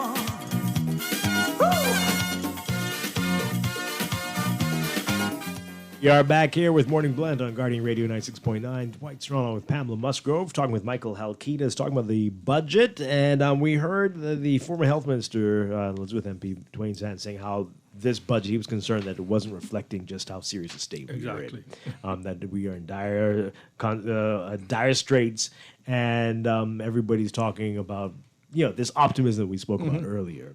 And then people are texting us and saying, everybody keeps talking about borrowing money. But we've been doing that even before the pandemic, even before Dorian. We've been borrowing more than we probably should. What do you say to that? And just why aren't we hearing it from folks? Hey, we are in a bad place, the worst place we've been in many, many, many years. I don't know if, I don't know. I think some people are saying it. I think sometimes when the opposition says it, it might go as, oh, well, that's opposition. Right. But coming from someone like Dr. Sands, when he speaks about the level of debt and us being in a position, for example, in this year, the salary bill is $670 million. Interest on the debt is $482 million. My goodness. So. For between those two per month, you're spending $96 million on salaries and interest on your debt, all right? And so, I mean, it keeps going up. I think when you hear more voices like someone like a Dr. Sands, who's in the governing party, or someone like the Chamber of Commerce or the Bankers Association, if those people would chime in. I think it doesn't mean that they're against the government, but it just means that they're bringing an independent or an objective view to the whole thing. Go ahead. So, like the texter mentioned, we've had this problem for years. And I think that's why I don't believe we're going to have a V-shape. Because what happened with the Great Recession, we never fully recovered from because there's some structural issues with this economy that we're not fixing. We just keep digging ourselves deeper into the hole that we're in. So we're not going to have a V-shape because this is going to add on to it. And until we do some things differently, we will not get the results that we say that we're going to do. So this is a problem. We are unable to generate sufficient revenue to cover the expenditures that we are dealing with. So then what do you think needs to happen? And added to that, what we are seeing is that, and it started with, I remember the F&M had this 52-week job program, then the PLP came back and they had a job program. So the government is hiring people to make it seem as if the unemployment rate is going down, but it's not. It's just really an expenditure when you do these jobs programs. So again, what is happening that we are unable to generate the revenue that we need to cover these expenditure? And what is happening that government continues to utilize these job programs to make it look like the unemployment rate is lower than it really is? I think, well, the government steps in to employ people because the economy is not generating enough growth to create the employment. And what do we need to do to stop that? You spoke about some structural issues. All right, we need to do the infrastructural investments. We need to do the investments in the entrepreneurship by providing them funding and support, et cetera. But we need to diversify it. Let's concentrate on the family islands. There's this new opportunity with the Airbnbs and people getting involved in the small hotel resorts. I mean, yes, it's tourism, but it's diversification within the tourism industry. We have to look at some structural issues. There's no mention in this budget about that $2 billion plus unfunded pension liability for the public service that we are, supporting out of revenue to the tune, I think this year, but $125 million plus. All right. When Mr. Turnquist came in his first budget communication, he spoke about the $400 million subsidy that goes to the state-owned enterprises every year. This year, it's still, $390 million. So how do we address that? Some state-owned enterprises, they will always need subsidies, but how do we address that level of subsidies? $400 million going to subsidize public corporations every year. But do we need to have some of those state-owned We need to enterprises? have some. I don't think we need to have all. And, that's a discussion that we need to have. But we don't need to have the level of it, of the subsidies that we do have. They need to be more efficient. Or just restructure them. Because I remember when they were doing the airport, they raised a lot of money from foreign investors. I think investors are out there looking for ways to put their monies to work for them. Foreign investors as well. When I say foreign investors, people who have investment funds, hedge funds, they want to invest those monies. They're just not going to invest it with government, particularly when they look at government track record. So what did we do? What did we do with the airport? We brought the Canadian company in to inspire confidence in the project, and they went out there and they borrowed money, and it's a success. So we can have some of these government organizations or corporations. We just need to structure it differently. You don't need a minister with absolutely no knowledge of the particular area to be heading that and making day-to-day decisions, because you're going to continue to lose money. So put in private sector management companies in there where the government has no control over who gets hired or how the board operate. The government have oversight to make sure. That is a success and so story, it seems. we can do it. It's just we don't have the political will, because these ministers want to sit on top of these corporations, and that's why the common thread is they sit on it and they continue to do bad. Is that the case, Michael? Is that how it works? They're not doing well. But I think, the model of the NAD as well, we always talk about increasing ownership in our economy. And that is a good model where you can attract investors, even small investors, what we typically call the ordinary Bahamian investor, who might have $1,000, $10,000. If you structure it properly, then you can promote, for example, the small resorts or investment in the tourism industry, in the islands in particular. And that is how you grow, as one way that you grow and create employment. Is nothing, it's structuring, right? And I think we might have had some bad experience, for example, with the hotel corporation and their investments in hotels, and so that might have left a bad taste in people's mouth. But that sort of model, if done properly and structured properly, can be a way to attract small investors to invest in properties or attractions, etc.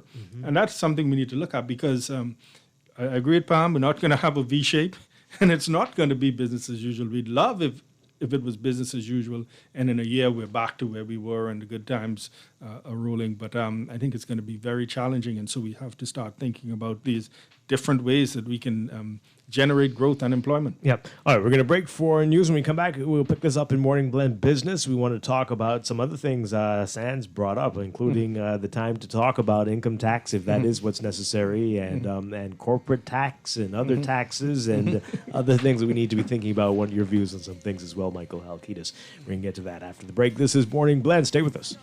Start of a new way. You know that it's start of the end of the old way. Wake up, it's a new day.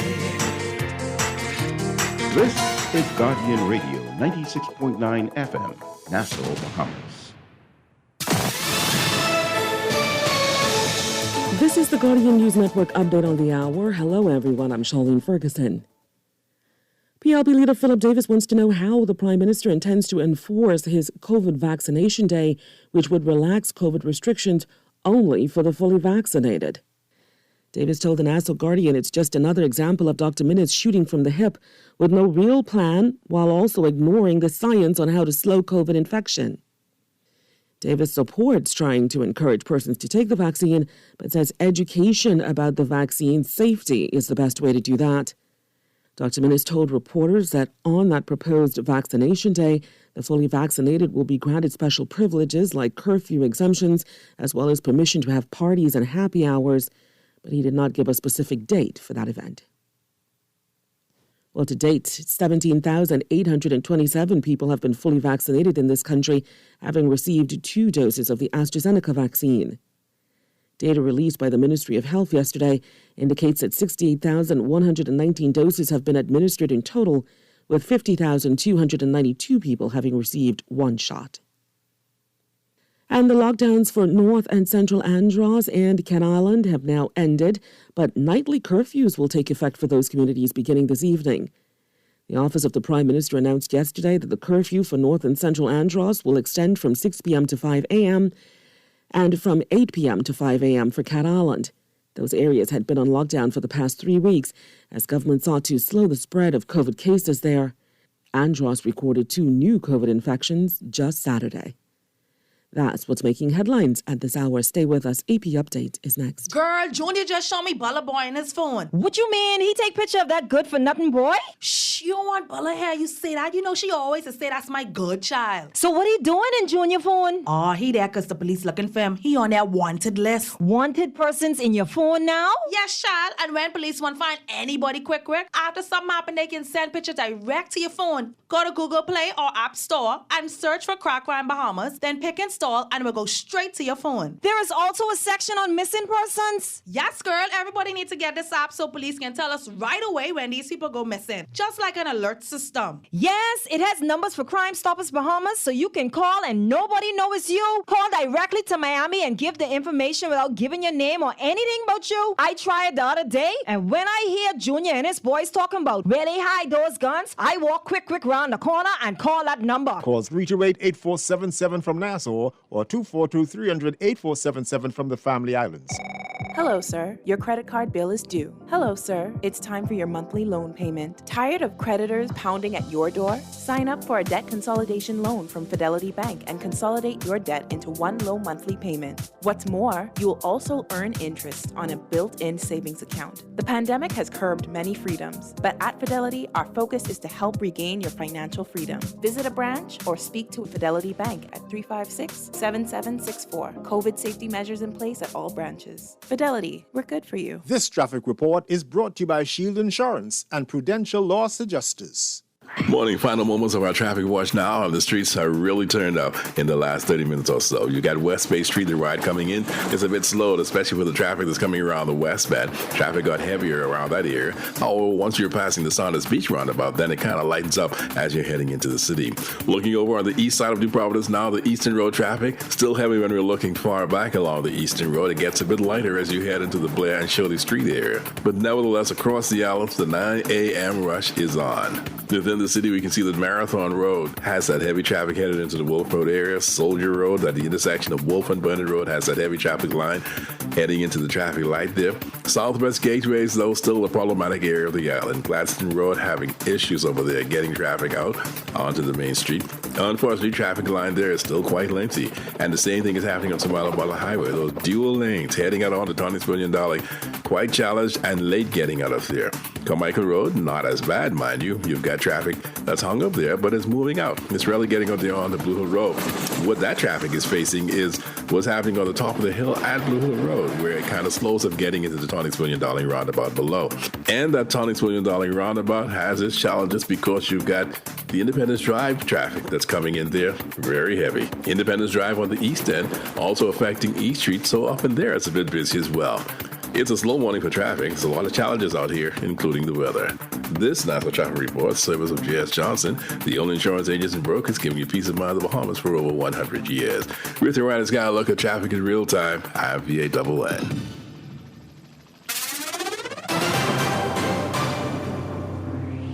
I'm Rita Foley with an AP News Minute. President Biden will attend the NATO summit today in Brussels, but there's a lot of attention on his upcoming meeting with Russia's President Putin in Geneva. That's on Wednesday. Keir Simmons of NBC News got an exclusive interview with Vladimir Putin and asked him whether Russia is trying to interfere in the American way of life.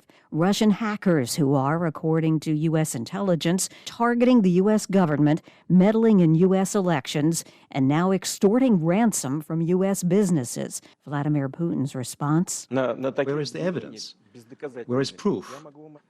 It's becoming farcical. He had a suggestion. The simplest thing to do would be for us to sit down calmly and agree on joint work in cyberspace. We are willing to engage with international participants, including the United States. You are the ones who have refused to engage in joint work. I'm Rita Foley.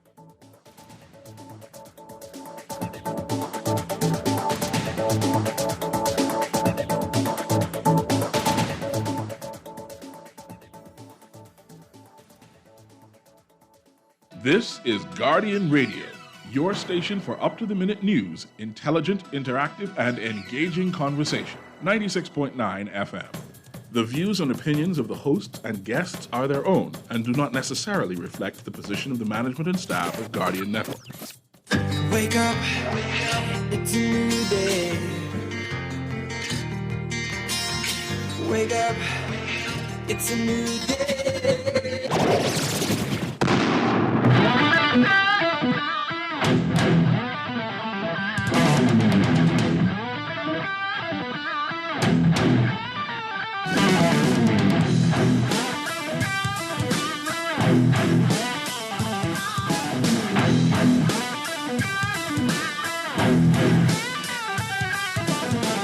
We are back here with Morning Blend Business on this Monday, June 14th, 2021. Welcome back to our Morning Blend listeners. Dwight Strachan with you, along with Pamela Musgrove. We continue our discussion with former State Minister for Finance, Michael Halkitis. He's also the PLP candidate for St. Barnabas.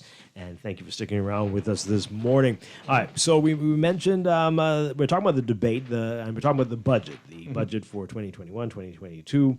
And we mentioned Dr. Dwayne Sands, who said during his contribution last week about whether it, if this is the time now to have that discussion about income tax, if that is the way to go, we need to really have that talk now. Where do you fall at this point? I know that when you were minister, we would have asked you about this definitely, but where do you stand on this now? Is it time for the Bahamas to look at income tax? We discussed it when we were doing the whole VAT implementation.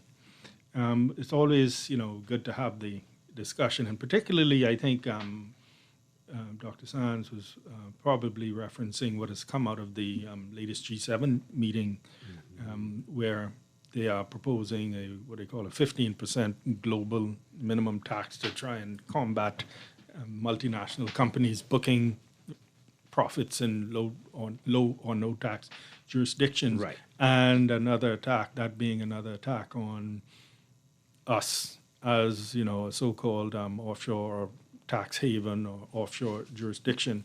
And is it time to have that discussion and look towards that before, and I think Mr. Turnquist echoed it as well, before it is imposed on you and you're on the outside looking in. Even though it's early stages with that development, I think they still have to go through to the bigger body, the G20, and then the national governments have to ratify it. We have been on this track since 2000 or before 2000, where we amended our legislation to satisfy. I think at the time it was the FATF, and then you had the OECD, and all of these agencies who are, pushing transparency and et cetera, compliance with global standards. And we've done everything they've asked, basically, and then just seen our financial services industry shrink.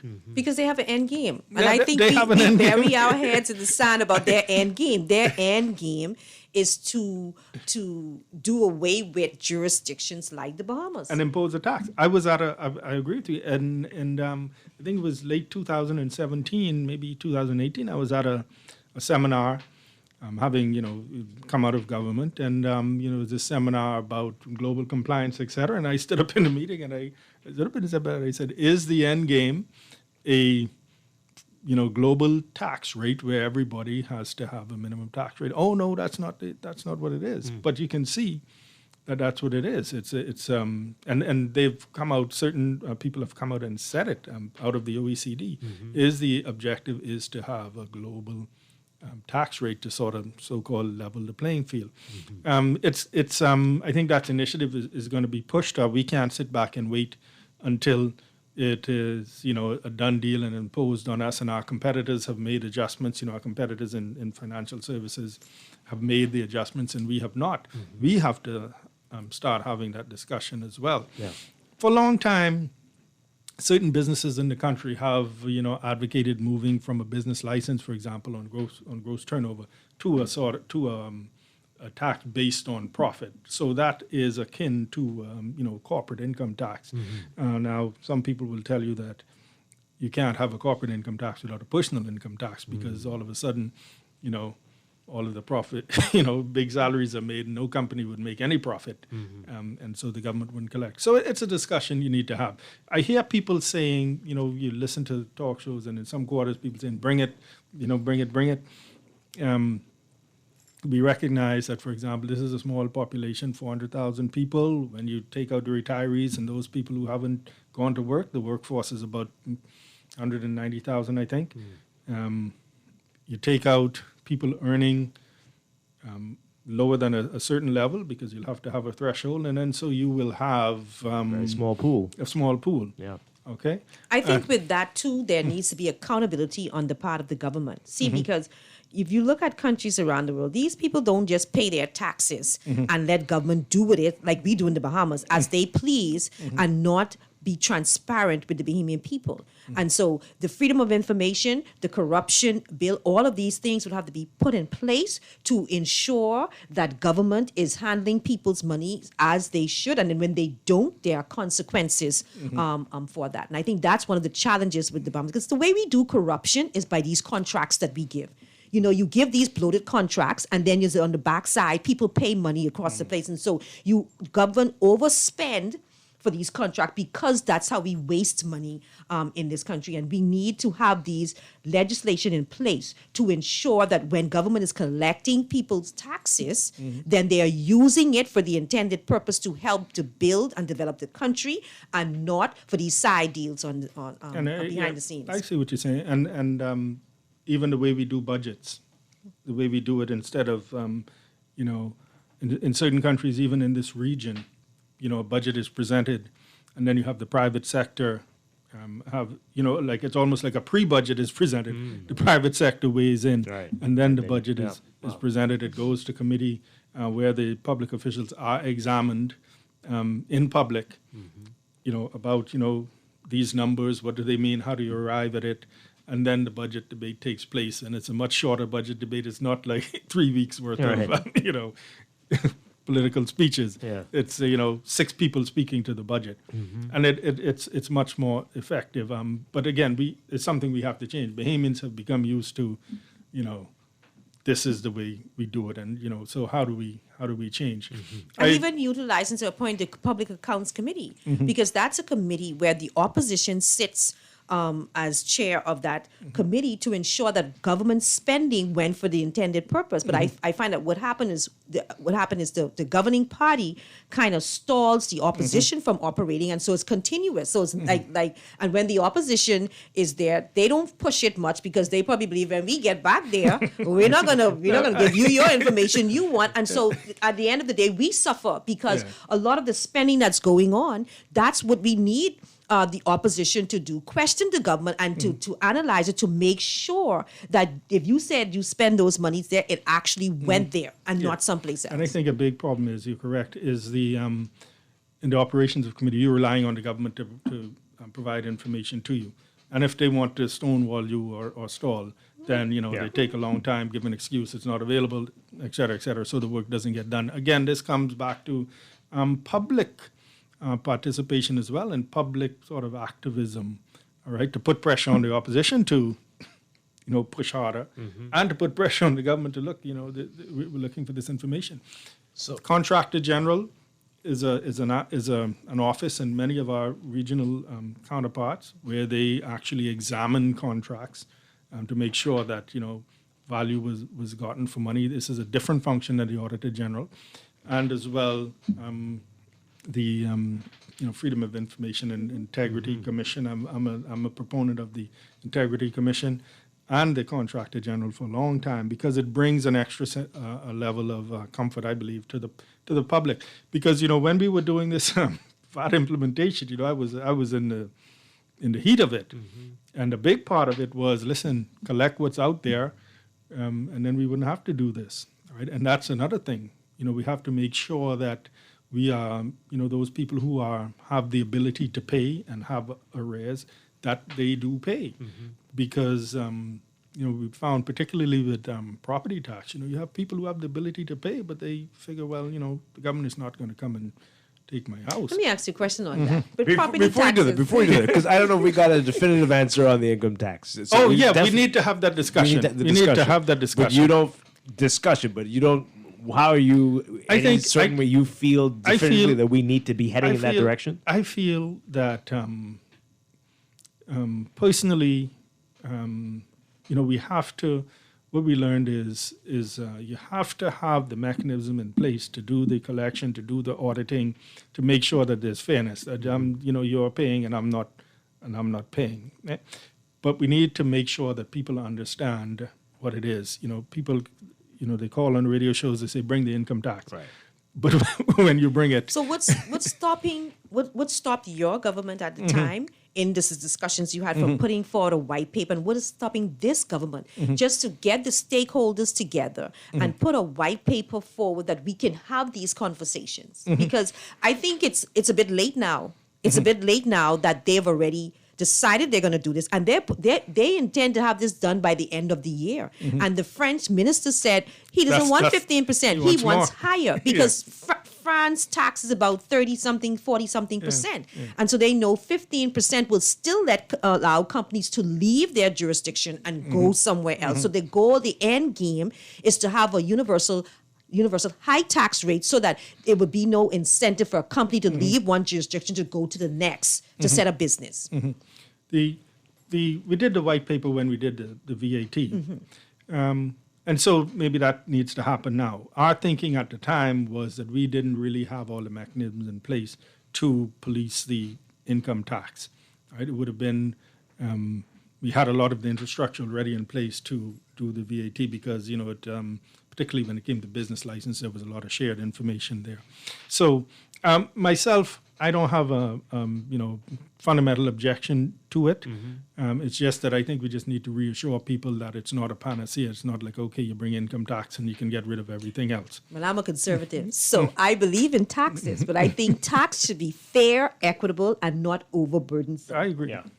You see? I think that's the point. I think everybody that operate in this country, be it foreign, be it local, should pay their fair share in taxes. But there would have to be some big changes if we did an income tax, right? You couldn't have the level of custom duties and VAT taxes so that we have you now. have to look at the whole system again. You have to look at the whole system, particularly things like customs duties and things like vehicles and parts and things that are very, very high.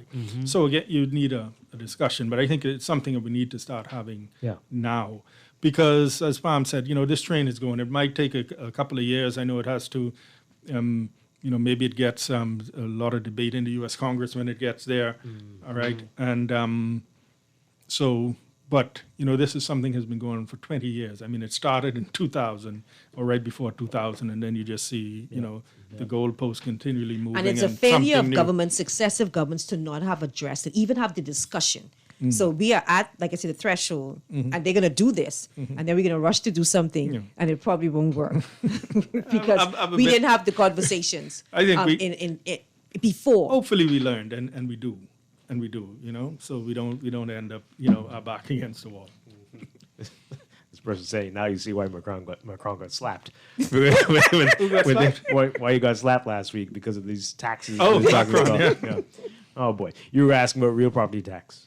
Yeah, so this is just a question. So in terms of real property taxes, my thinking is that they are only really important when it comes to selling your property, right? Some people think so. Right. So I'm trying to get an understanding of it. So if you have a person, I look at it, most Bahamians, a lot of Bahamians build their homes out of their pocket. Yes. And the younger ones that are coming up will go to the bank. But most Bahamians, way back then, they put blocks up and then add on to their homes, right?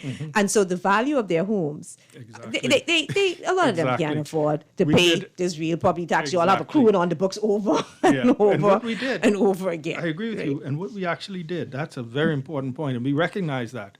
And we did, I think maybe 2016, could have been 2015, 2016, was we realized that because these people, you had people who had huge values on their property, for example. Let's say Winton, for example, or up there in the east. And when you look back at it, you're right. They bought their property 40 years ago at $20,000. It's now valued several $100,000, and they built their houses out of pocket or piece added on. Right. And so now they have a property worth $1 million, and they might be retired. And that is why we amended the legislation to give forgiveness to retirees. I think it was 50% off, and then people who are in need and can demonstrate that that they really can't afford it, meaning retired, no income, then you can give them forgiveness. So that's true. So most of your money really comes from the commercial part of it. And then y'all want to do this every 2-3 years appraisal. Man, those appraisals should be every 15-20 years. What you talking about that? So, but go back to my point. So for somebody who, let's say you have a person like that who has a home value. I mean, in their minds, they're probably thinking, I don't need to pay no real property taxes unless I want to sell this. And then you're not able to sell it without bringing your real property taxes up to date. Is that how it works? That is, well, it shouldn't work like that because there are certain powers where you can, enforce. For example, you can take them to court. So you have to do it on an annual basis, or they could take your property, you could seize your property. Yeah, but traditionally, over many years, it has not really happened. It happened more in terms of things like the treasurer can initiate proceedings, for example, against foreign-owned vacant property. And I think there have been some amendments, but you have to take the person to court in order to seize the property. You can do it, but I think governments have been reluctant over years, particularly when it comes to residential property. Commercial property, that's something different. If you can go, I think there have been actions, and there have been cases where people have surrendered the property to the government in settlement of the arrears. Right, and I think that's regressive again. That's another regressive tax because I think it's capped at $50,000. So no matter what the value of your property is, it's capped at $50,000. So you have these multi-billionaires, right, who get these $30, $50 million homes, and they cap at $50,000. Then this bohemian, that worked out of their pocket, built their homes, it appreciate in value, and they write on the cap, let's say $1 million. They're paying all of that money in real property taxes when Joe down the road or on the eastern or western end of the island, his property value $50 million, and the most he has to pay is $50,000. I think that needs to be reformed because that's regressive. Yeah, I think definitely that needs to be looked at with a view to taking that off. I think they tried it, and then there was some pushback. But every country in the world now is looking at revenue. The big countries, they want to go with this global thing because they want to get more tax revenue. So we're no different. We have to look at all the avenues. Wow. Got another call. Let's take this call. Caller, good morning. You're on the air. Hey, good morning, Dwight, Palm, and good morning to the PRP's Member of Parliament for the great constituency. Over there, down there, St. Barnabas, 2021 or 2022, or whenever the Prime Minister builds up the nerve to call election. Great conversation, by the way. I've been listening from the side before 9 a.m. Dwight. What I want to ask, and I'm noticing a common trend. Most of this conversation can be addressed in the policies that the PLP has put out in its economic plan that it will be following when it comes to government. And a lot of the concerns that you all are speaking about, Dwight, that still exist today, can be addressed in a lot of the policies that the PLP carried out when Michael Alcides would have been Minister of State for Finance. No doubt he will play a key and pivotal role in the new administration, the Davis Cooper administration. And so, Mike, I'm asking you, please, can you expand, because I'm listening and I know the information, but I know that persons out there listening that does not have any idea that, or may not have any idea that a lot of what you are discussing is generating from what the Progressive Liberal Party under the Davis Cooper administration will be executing when we come to office. And so I'm hoping for the balance of the conversation where possible. You can further elaborate on how what Dwight and Palm is discussing will be aligned in the Davis Cooper administration when we form government 2021 or 2022. Thank you for the opportunity, Dwight. God bless. Now, Mike, many of us want to know, well, maybe not many, but I want to know, Anton and Dave paid? No. Anton and Dave are just very, very strong supporters of the Progressive Liberal Party, very passionate. And, so they do their service by, calling into the shows and sharing information where they can. Mm-hmm. Yeah. Okay. But they're not paid. No, they're not. They're just very, very strong PLP supporters. I want to get your views. This has been a controversial issue. We talk about it often on the show. Thanks, Antoine. Now, the young professionals subdivision, for the lack of better words there. But what's your view on it? I mean, this seems like if you weren't in that, if you were a 30-year-old and working, and wouldn't this be a great opportunity? I think my view is I think you have to be 45 and under, or 45 and under, a professional. I always have an issue when it comes to putting parameters and then who's going to do the selection, because you want to make sure that everybody has an equal opportunity, and anybody just can apply and feel that they have the opportunity to do it. I have a bit of a reservation about someone who might fit into and I think the subjective category of being a professional, having access to certain concessions, etc., and then someone who might fit into the category of tradesman or worker, not having the opportunity. Nobody said that, though. I mean, it sounds like as long as you're working and can afford to pay. Okay, young professionals. Okay.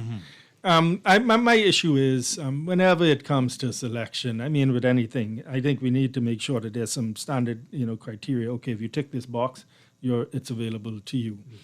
But I also have, I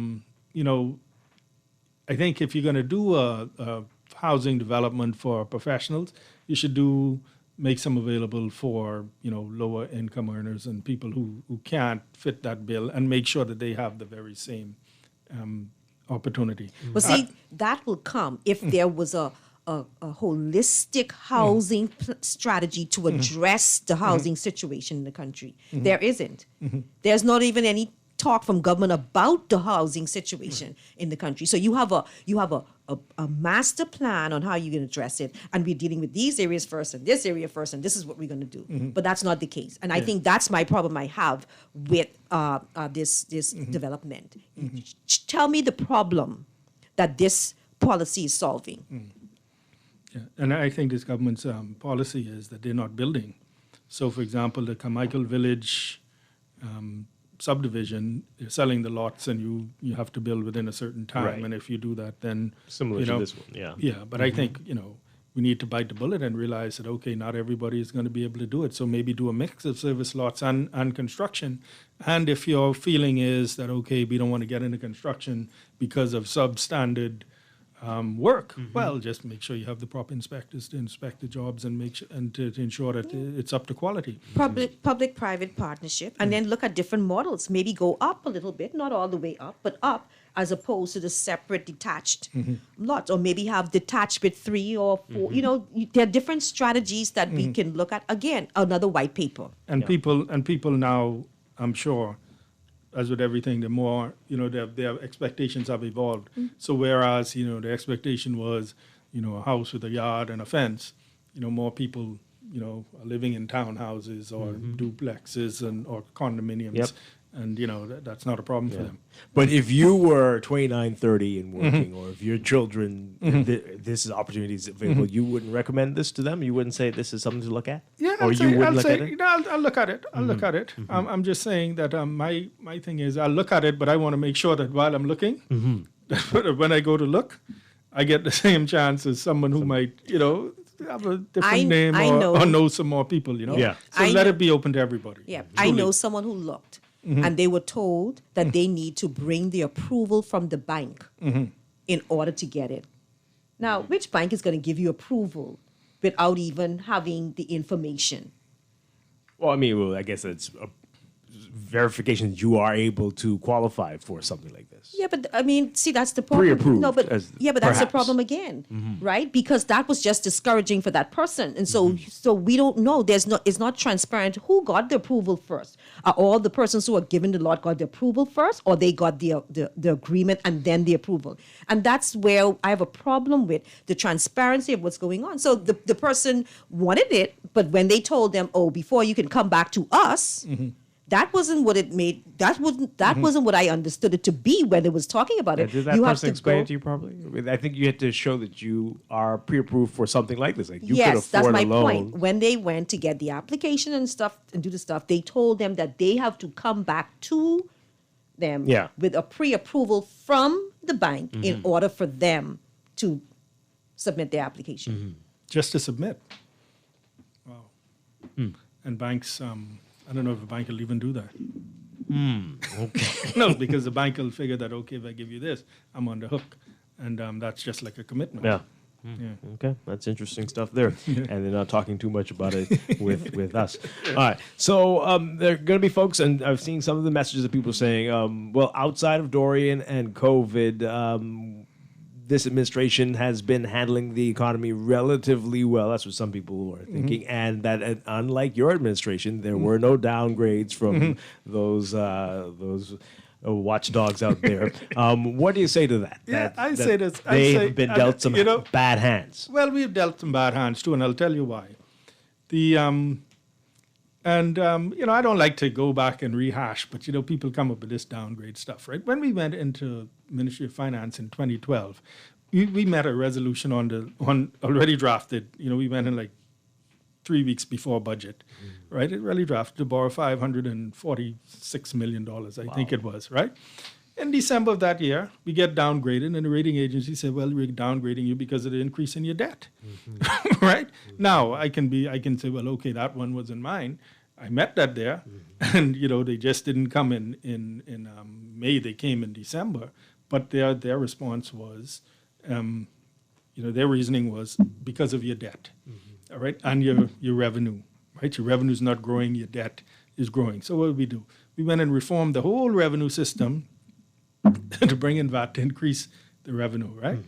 And I think, when one downgrades, the next one normally comes and does. Right. So they count that as two, S&P and Moody's, right?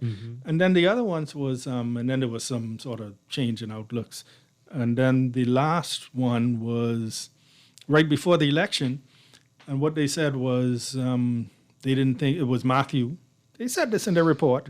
And the fact that they didn't believe that the benefits from Bahama would accrue quick enough. Right? So it's, sometimes there's this narrative of, you mismanage and so you got downgraded. But in reality, I mean, if we want us to do this little counting thing, right? And they say in their reports, if folks, in this would like to go and they can pull this stuff up and read it, and they say exactly why. The first one was your debt and your revenue. We did that whole reform, got the revenue up, improved the revenue, and then the hurricanes hit. Many people don't realize they can research this as well, the deficits were going down pretty steadily in our term as well. We were forecasting $99.5 million when we went to the budget in July of 2016 for the 2016-27, but we were forecasting a deficit of $99.5 million, under $100 million. Matthew came in the fall. I think it was maybe October, November of 2016, threw things off. And so by the time we came around, we had adjusted that to just about $350 million, I think it was. So from, just under 100, 350 because of Matthew. And then the government changed, of course. And, we had this change in accounting, or purported change in accounting, where all the expenses were pushed back into that year. And then so the deficit came in at $660 million, I think it is. So it's not an issue of, people say, oh, you're down. Yeah, could we have done some things better? Of course. I think everybody will tell you that. But it's not, this case of people say, oh, you mismanaged and you got downgraded. A lot of these things are external. When you are in a particular rating, you are there with a cohort of countries, and they have a sort of range of ratios, and you miss and fall outside of that. No matter the the idiosyncrasies or the specifics of your country, you fall out of those ranges, then you get downgraded. So I think what is missing across both administrations or both parties are innovative ways to grow the economy. I think what happened is they get the organization get elected and they continue doing the same things. They continue, and there's no change, and that's why we're having these. The deficit may go down 1 year. That's because you increase VAT, or because you didn't pay all your bills. Right. And so the deficit looks good. And then the next year it goes up. Right. And then, but when I average it over the past 10 years, the deficit has been 5% of GDP. Yeah. So it hasn't been moved. Just 1 or 2 years, you have these cosmetic changes that makes it look better. I think what is needed from the political electorate is innovative ways and the reason why I say, because a lot of people say, well, private sector responsibility. No, government provides the infrastructure for private sector to thrive and grow the economy, because that's the only way government gets its money is from individual citizenry and the private sector businesses. And I think that's what's in shortfall that me personally have seen across these political administrations. There's no discussion, open, private discussion on innovative ways that we can jump out of the box and really grow this economy. That was what we attempted to do with our economic plan. Most people focused on the proposal to drop VAT from 12 to 10 and the minimum wage. But in that was, serious investment in the, in orange to blue and the green economy, meaning the creative, the food security, the marine, digitization, investment in education, investment in infrastructure. We, when Glenys Hanna Martin was Minister of Transport, we, formulated this whole strategy of improving the Family Island airports. It stalled for a bit. Funding was in place, was arranged by the IDB. Now you see it starting. I think they're about to do it for the Exuma, and then I think Long Island? Not Long Island, North Eleuthera. I think I'm not sure what's happening with Long Island, but again, investment in these infrastructure, and then so that these islands can explode, we get some more economically. You get some more people coming out of New Providence, taking advantage of opportunities there. Right. So the plans are there, but we just need to push it. I mean, I come back to it can't be business as usual. It's not going to be a V, And we have to do some of these things. But you see, the point I was making earlier, Pam, about people and the rating agencies, you see the text just says, well, at least he did get a downgrade, right? It's like you're keeping a scorecard. Now, things can be explained, but, if you keeping this sort of scorecard and you're so concerned about what people will say about things like your debt to GDP ratio, the level of your deficit, the, if you get a downgrade, then you tend to be more conservative and just say, okay, man, let's just go along. You want me to tell you what I think has helped this administration as opposed to the former administration? They present their information, like the quarterlies, and they present those to the rating agencies and stuff. I think one of the critics for the rating agencies during your administration was that there were a lot of information they didn't know, and the numbers were changing so fast, and they were caught off guard. And I think that was almost like, be mad with you guys, when they made that move. That's a couple. I think on their behalf. Yeah, but I think what happened is even though the numbers don't look all that good, they're saying, okay, this is what we're doing, this is what we plan to do, and they see this, and so they kind of like, okay, we could watch this for a while before we pull the trigger if we see this is really getting really getting bad. Yeah, but a lot of this, if you're the Davis led PLP were to win the next election, would you commit to continue? Because I think it was a real problem with you guys in the last administration, where the numbers on the finances of the country was not easy flowing. Well, I think what they have done here is, of course, people become used to things, so it wouldn't be productive to say, okay, we'll stop it. But a lot of this has been available through the central bank, all right, and so rating agents, and they would come in. When they come in, and they would request, they would sit down with you and they'd ask for information. They'd go down, talk with the central bank. They'll go and talk with the hotel, some of the big hotel operators, some of the other big players in the economy, and they do all of that.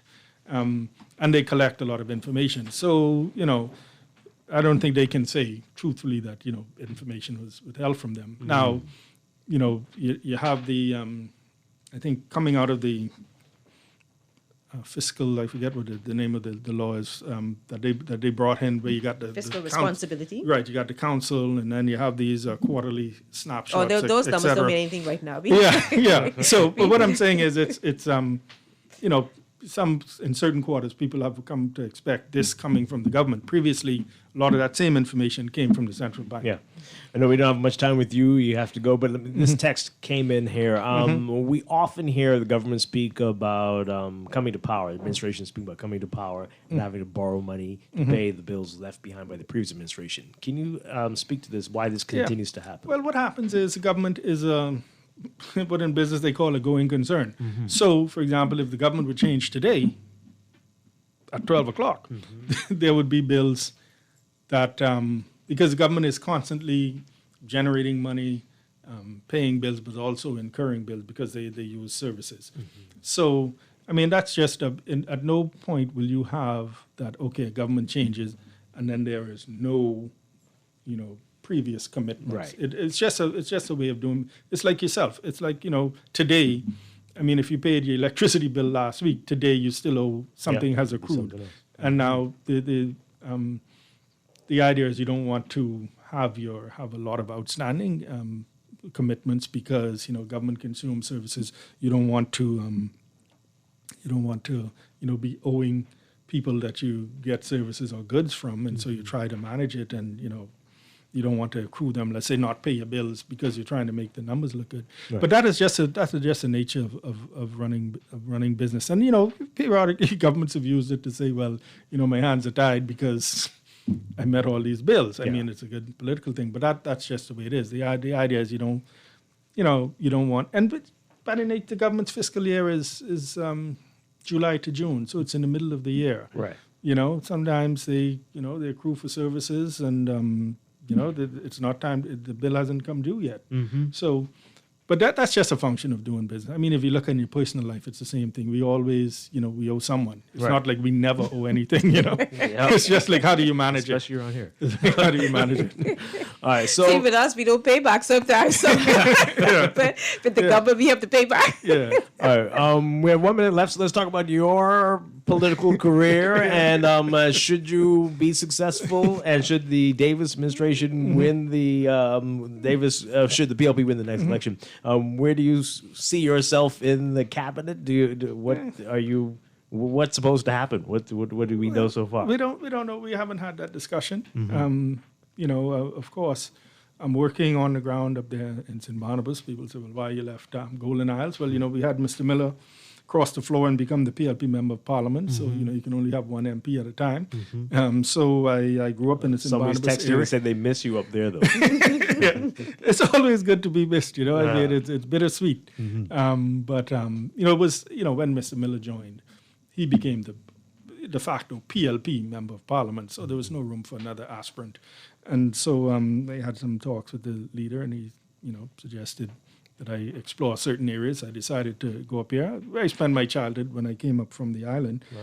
And some things I think can be done. I tell people, I've been there before in terms of being in the House. And so at all times, and particularly now, having been a veteran of the House, so to speak, right now, it's even more urgent that, we impact people's lives, particularly what we call the inner city. And there's a lot of work to be done. From your campaigning, what are the top 3 things you think employment in St. Barnabas that needs to be addressed? Employment. We have a lot of people in the service industries. A lot of people tell me they haven't worked since March 2019. A lot of people in the service industry, a lot of people in the trades, construction, etc. Wow. Living conditions. People, they live in a particular area and they're so busy making ends meet that, the surroundings become dilapidated sometimes. We need to bring back that urban renewal small home repair program to assist the indigent and particularly the elderly.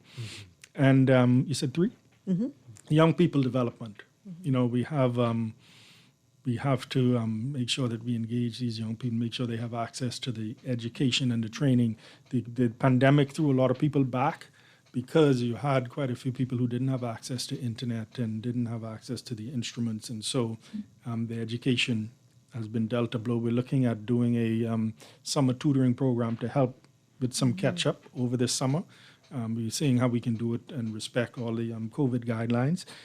So those things, employment being the number one, and underemployment, and the fact that you have a lot of people who, you ask them what do they do, and they don't have any, particular, I shouldn't say it like, particular skills, but meaning they're unskilled workers, and so they need to be trained, and you need to have training programs, because these people are still young. Yeah.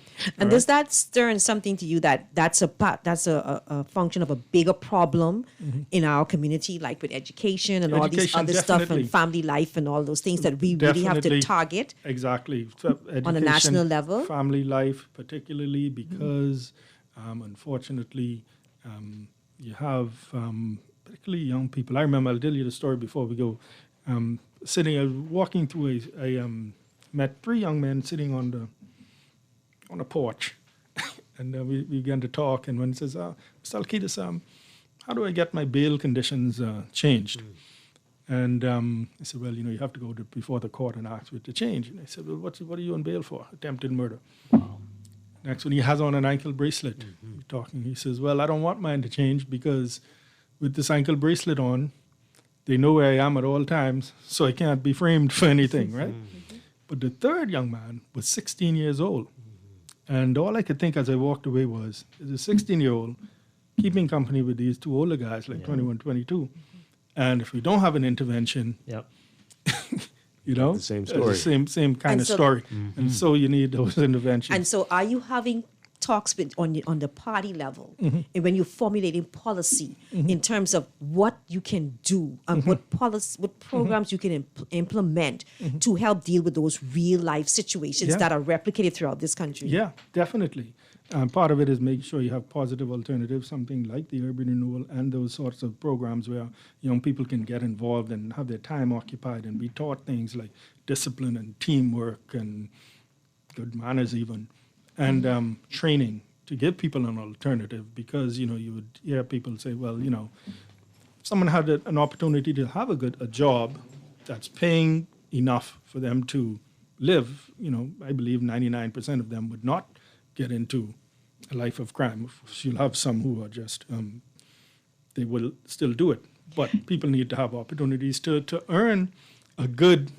A good living, not just an existence, where you go to work and all you do is you pay the bills and there's nothing left, And you ever consider like maybe a sports program? Because I find that sports is very good, particularly for boys, to teach discipline, like swimming and soccer. We're surrounded by water, but many of us don't know how to swim. But I don't see any programs helping. I find one of the problems with a lot of these sports programs is sometimes it's money too, but transportation. A lot of the kids don't have transportation to get there. Is that something that we can look at to do to help younger persons get involved in those activities? We're doing one again in the summer in the Grove, and then my idea is to expand it. I mean, we had some plans to do some, create, like, for example, my vision was to do a massive sports field at right behind the Bacardi Park, but we got started and he lost the election. But things like soccer, things like American football,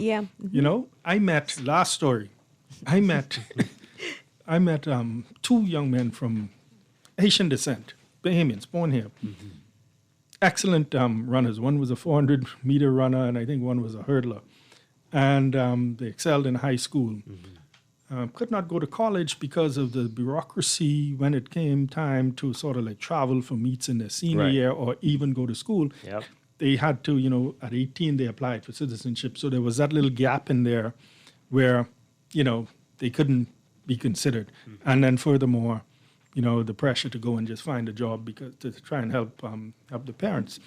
And so, how do you, I believe like it's sort of like that's an easy administrative fix where, if you can get it done, you can have these youngsters actually go to college, get a college education, improve, the jobs that they can get, come back, contribute to the society. Right. And so as you walk around, you find a lot of these stories, and some things it's an easy fix, and then with others, it's just a commitment to put in place a program to make the change. A lot of work to do. Mhm. A lot of work to do. Michael Alkitas, thank you very much. Thank you gave you. us some extra time today. We really No appreciate problem. you. I enjoyed it. Hopefully we will get to talk soon. We're going to take a break and be back with more. This is Morning Blend Business, but thanks again. You're welcome. Go ahead.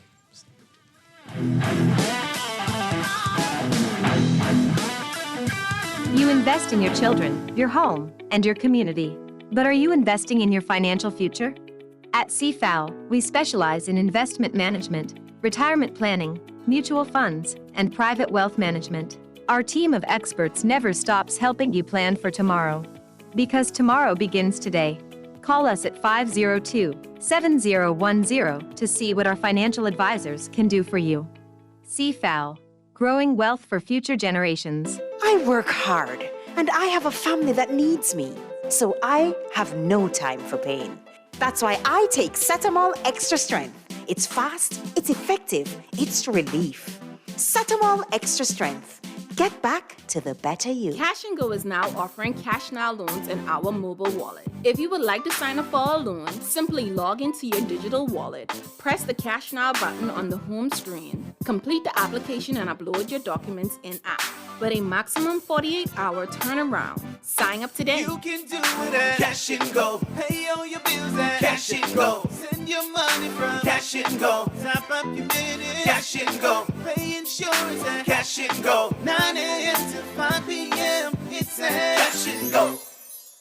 Beulah gal, can you believe this? We are now the patrol queens of the neighborhood. We now large and in charge, so we need to check out what's going on in everybody's yard. What about that gun that we know that Junior and his homeboys just ran out? Can we report that too? Of course we can. But we could be in deep trouble if they find out. We need to report what we see, Beulah. When you call Crime Stoppers, they just answer your call in Miami. So then we can report everything?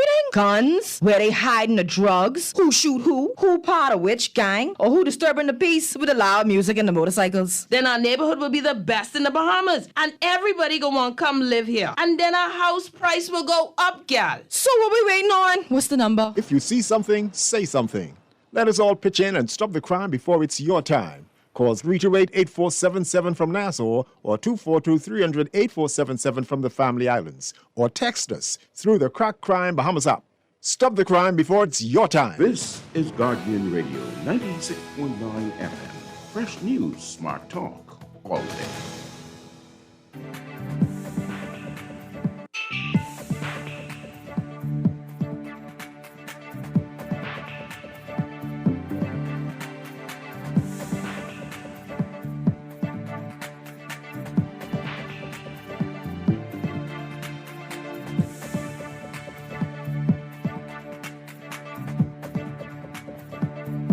It is time for your morning business report, brought to you by CFAL. Royal Caribbean Group's Vice President for Governmental Relations for the Americas, Russell Benford, revealing that the company has obtained now a Crown land lease for land on the western end of Paradise Island, as well as a seabed lease for its Royal Beach Club project.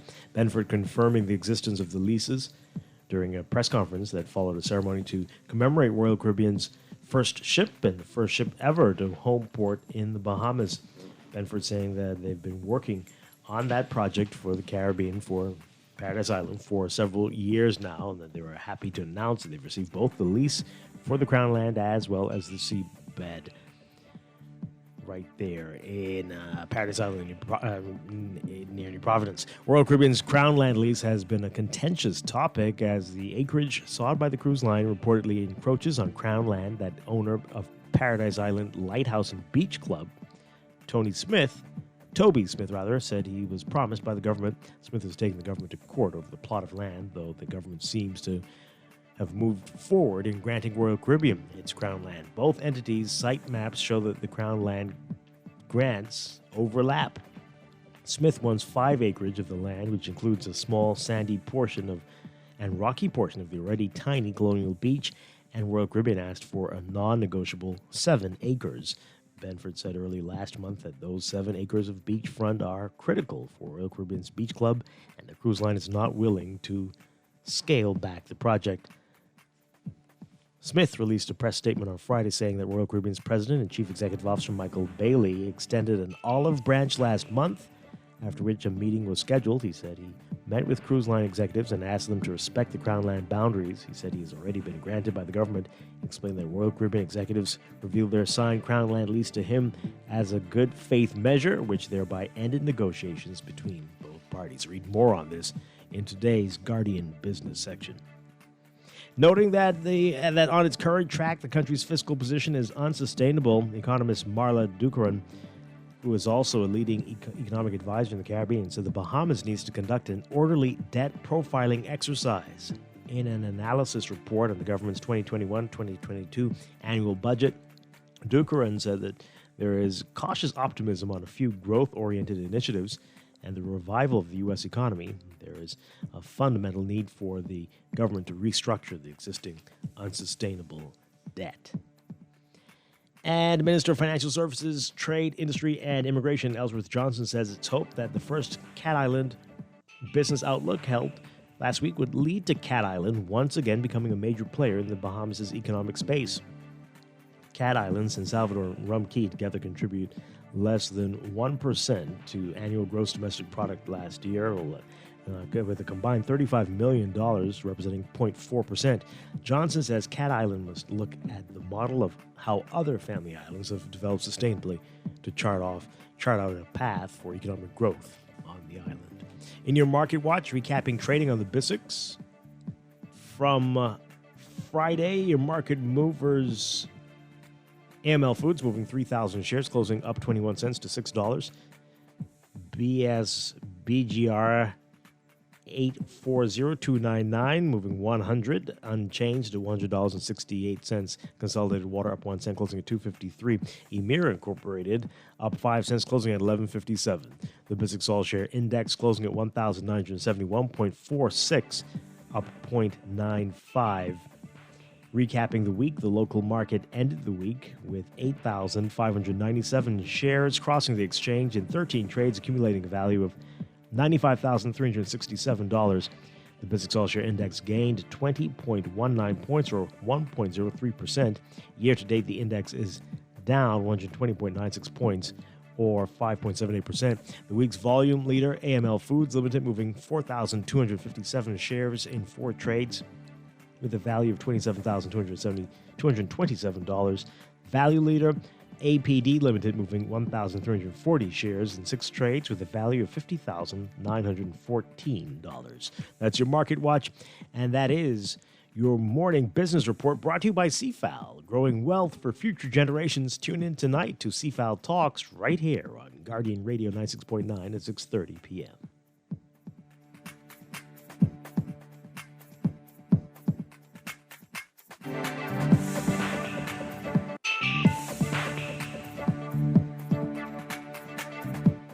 And that is it for us today. Pam, hope you have a wonderful day. Thank you so much for being here this morning. And we'll see you again next week. And I'll be back tomorrow morning with more Morning Blend Business here on Guardian Radio 96.9 and Morning Blend Business.